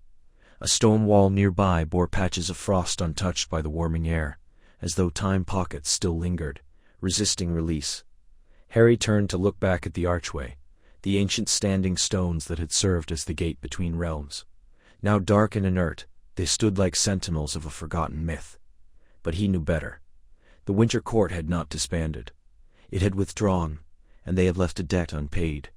"We kept our promises," he said, more to himself than to her. "We spoke the names. We honored the old oaths." "And they spared the world," Hermione added. "But not out of mercy, out of memory." She reached into her pocket and pulled out the small silver bell the Queen had given her, a token, not of peace, but of truce. It made no sound, not even when shaken. Yet she could feel it humming faintly like a heartbeat beneath still water. A cold wind tugged at her hair, and for a moment she thought she heard it. Just at the edge of hearing, a whisper in a language with no name, syllables shaped like snowflakes. She flinched. Harry noticed. "You still hear them?" "Sometimes, not words, just echoes." He nodded. He heard them too. In dreams, voices that called not his name but something older, something the infant Harry, left on a doorstep in Little Whinging, had once known in his blood. They began to walk, boots sinking slightly in the thawing earth. The path led toward a distant cluster of lights, the nearest village, unaware of how close it had come to eternal stillness. They had no easy answers to carry back, no grand pronouncements. The ministry would demand reports, conferences, protocols. But how do you explain a court that judges not by law but by memory? A winter that feeds on forgotten promises? Hermione glanced at Harry, his profile sharp against the gray light. There were new lines around his eyes, shadows beneath them, but his step was steady, and when he caught her looking, he gave her the smallest of smiles, just a tilt of the lips, brief as a spark in snow. "We made it," he said. "We did," she answered, not unscathed, not unchanged, but together, and for now, that was enough. The snow did not fall so much as linger, suspended between breaths, caught in the hush between heartbeats. London wore it like a shroud, every street lamp haloed in frozen mist, the Thames, a slab of black glass beneath a crust of white. Hermione stood at the edge of Trafalgar Square, her breath curling in thin silver spirals, her fingers tight around a scroll sealed with ice-blue wax. The first formal missive from the Winter Court since their emergence. It bore no signature, only a sigil like a frostbitten rose, and the weight of it felt heavier than lead. Behind her, the ministry's emergency enchantments flickered, warming domes over hospitals, anti-slip wards on sidewalks, containment charms to keep the time pockets from swallowing entire blocks. But magic was fraying at the edges. The Muggles had noticed. Of course they had. News feeds buzzed with theories: climate collapse, government cover-ups, alien interference. Some had begun to see the truth. The way clocks stuttered at dawn, the children who whispered that the statues in Hyde Park blinked when no one looked. A gust swept through the square, and for a moment the snow hung still in the air, not drifting, not falling, just star-waiting, star. Then Harry was beside her, his auror's cloak dusted with unmelting flakes, his face drawn with the kind of exhaustion that sleep wouldn't touch. "They've reopened Diagon Alley," he said, voice low, "but only under Fey warding, no wands allowed past Gringotts. They say it's for harmony." He said the word like it tasted grown. Hermione nodded, tucking a scroll into her coat. "The court insists they're not invaders. They call it a reclamation, a return to balance. But balance of what? They froze an entire village in Cumbria because a farmer lit a fire without their blessing. They see our magic as reckless," Harry said. "Like we've been trampling through their old borders, breaking taboos we didn't even know existed." "And now they're teaching us?" she asked, voice edged with disbelief. "Fey tutors in Hogwarts corridors, children learning to speak in riddles and oaths? It's not integration, Harry, it's occupation disguised as diplomacy." He didn't answer right away. A group of ministry officials approached, cloaked in ceremonial velvet, their faces tight with forced calm. One held a mirror, not glass, but a disk of polished ice, through which a pair of pale, elongated eyes watched them, unblinking. "Madam Granger," the lead official said, "the court requests your presence at the Hollow Conclave. Tonight, at the old stone circle in Salisbury." Hermione's stomach tightened. "And if I refuse?" The ice mirror flickered. A voice came, not through the air, but through the bones, a resonance in the teeth, the marrow. "Star, you do not refuse the winter, child. You learn to walk within it." Star. Harry stepped forward, hand brushing the small of her back, a quiet anchor. "She'll go, but she won't go alone." The official hesitated, the eyes in the mirror narrowed. Then, a slow blink. "Star, one companion, no wands. Speak only in truth. Break no silence." Star. They left without another word, the ice mirror folding in on itself like a closing flower. Hermione turned to Harry. "You shouldn't come. This isn't a war business. It's older than that. It's our star business," he said, steady. "You think I'd let you walk into a Fey tribunal by yourself? After everything?" She looked at him, really looked, and saw the lines fatigue had carved, the silver just beginning at his temples, the quiet fire behind his eyes that no winter could extinguish. "They don't understand us," she whispered. "They think we've forgotten the old ways, but we haven't. We just built something new." "Maybe that's the problem," Harry said, offering his arm. "We forgot to remember them." Snow began to fall again, not frozen in time, but moving, alive, and for the first time in months, it felt like a beginning. The fire in the hearth of Grimmauld Place flickered low, casting long shadows across the sitting room, shadows that danced like memories too fragile to name. Outside, the unnatural snow still fell, not the heavy, suffocating drifts of weeks past, but a soft, silent dusting, as if the world were exhaling after holding its breath too long. The winter court had withdrawn, their ancient grievances addressed, their cold justice stayed, for now. The auroras no longer whispered. Time had resumed its course, though some scars remained. Hermione sat in the armchair by the fire, wrapped in a thick woolen blanket, a book open in her lap. She wasn't reading. Her eyes kept drifting to the window, then to Harry, who stood by the mantel, staring into the flames as though they held answers he hadn't yet asked for. He hadn't spoken in nearly 20 minutes, and yet his silence didn't press. It settled between them like snow on stone, gentle, inevitable. "You should sleep," he said finally, his voice low, rough at the edges. She smiled faintly. "So should you." "I will, in a bit." She closed the book and set it aside. "You always say that, and I always mean it." A pause. The fire crackled. A log shifted, sending up a shower of sparks. "You were right, you know," she said.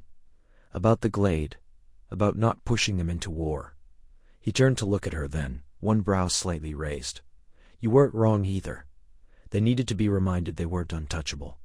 She nodded, her fingers brushing the edge of the blanket. "They feared us more after that, but they respected you. Respected Star. He corrected softly. She met his gaze, and something passed between them. Unspoken, undeniable. Not gratitude, not relief. Something deeper. Something that had grown in the quiet hours between battles, in the way he handed her tea without asking, and how she always knew what he hadn't eaten. In a way they stood back to back in the frozen woods of Carnarvon, wands raised against a storm of ice and voices not meant for mortal ears. He moved then, not toward the stairs, but toward her.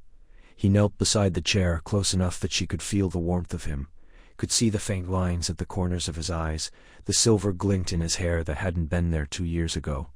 "We did it," she whispered. "We did. And no one's frozen solid. That's an improvement." A quiet laugh, warm and real, escaped him. "I'll take it." She reached out, almost without thinking, and brushed a strand of hair from his forehead. Her fingers lingered, just for a heartbeat, against his skin. He didn't pull away. "You were going to sacrifice yourself," she said, her voice barely above a breath. "In the hollow, at the threshold." His eyes dropped. It wasn't sacrifice. It was balance. It was suicide. "No," he said, looking up again. "It was hope.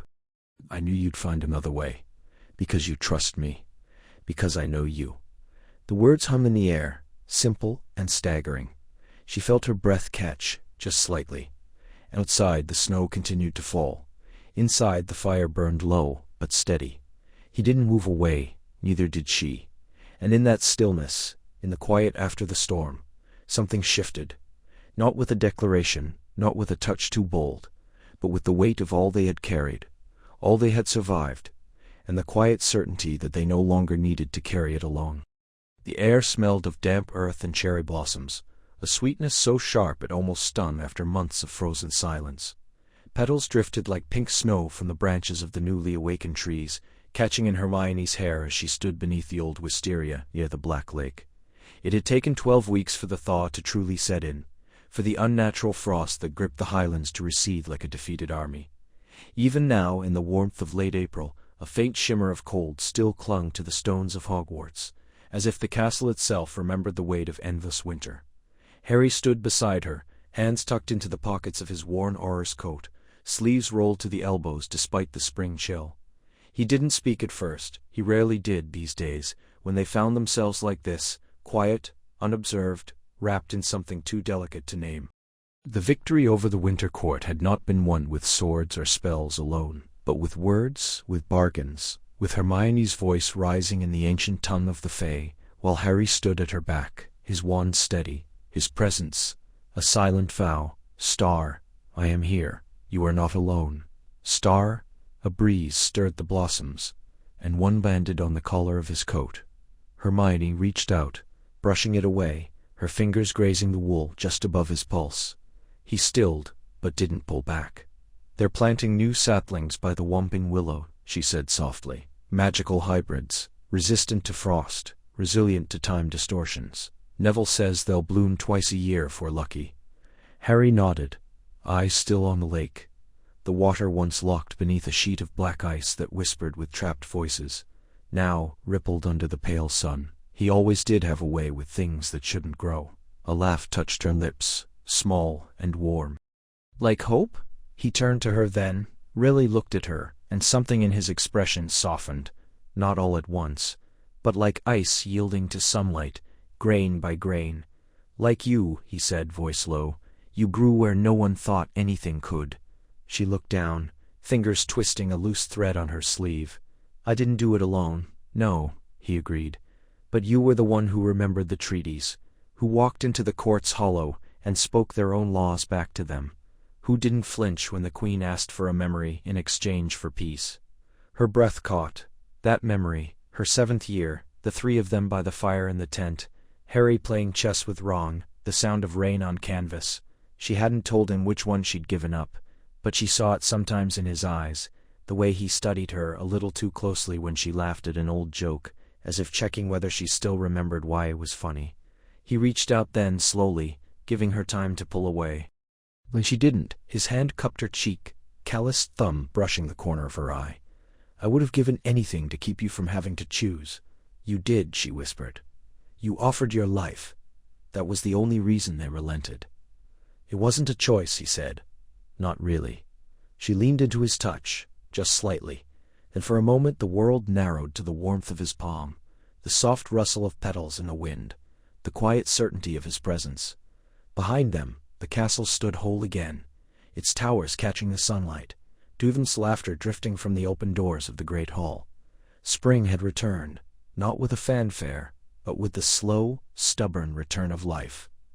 "I used to think courage was fire," she said, "bright, loud, consuming. And now," she smiled, eyes meeting his, "now I think it's this, quiet, persistent, like fire in the frost." He didn't answer with words. Instead, he bent his head, and when his lips met hers, it was gentle, tentative, a question, not a demand. And when she answered, it felt like the first true warmth of the year, spreading through her, melting the last of the cold. The ink bled faintly at the edge of the parchment, as though even the quill hesitated to commit the final words to history. Hermione's hand, steady through war and wandlight, and the unraveling of ancient spells, trembled now, not from cold, though the archive's hearth had died hours ago, but from the weight of finality. Outside, snow fell in slow, silent layers over the ministry atrium, undisturbed by foot or wind, as if time itself were holding its breath. The auroras shimmered faintly beyond the high-arched windows, ribbons of silver, and violet pulsing like a lullaby in a language older than Latin. She dipped the quill again, watching the inkwell catch the dim candlelight. Star the winter court, having acknowledged the sovereignty of the Wisendemote, and the sanctity of mortal choice, withdraws its claim upon the mortal realm. In exchange, the accord of thorns and thaw shall stand witnessed. No fay shall bind a human soul through enchantment, and no wizard shall trespass beyond the veil of frost without invitation. Star. She paused, the feather tip hovering above the page. The words were precise, legal, unyielding, exactly as they needed to be. Yet they felt hollow, like a translation missing its soul. A soft chime sounded from the far end of the archive, 3 notes struck on something crystalline. She didn't need to turn to know it was Harry. He always announced himself that way now, a habit picked up from the Fae, a signal that he was human, present, Star himself Star.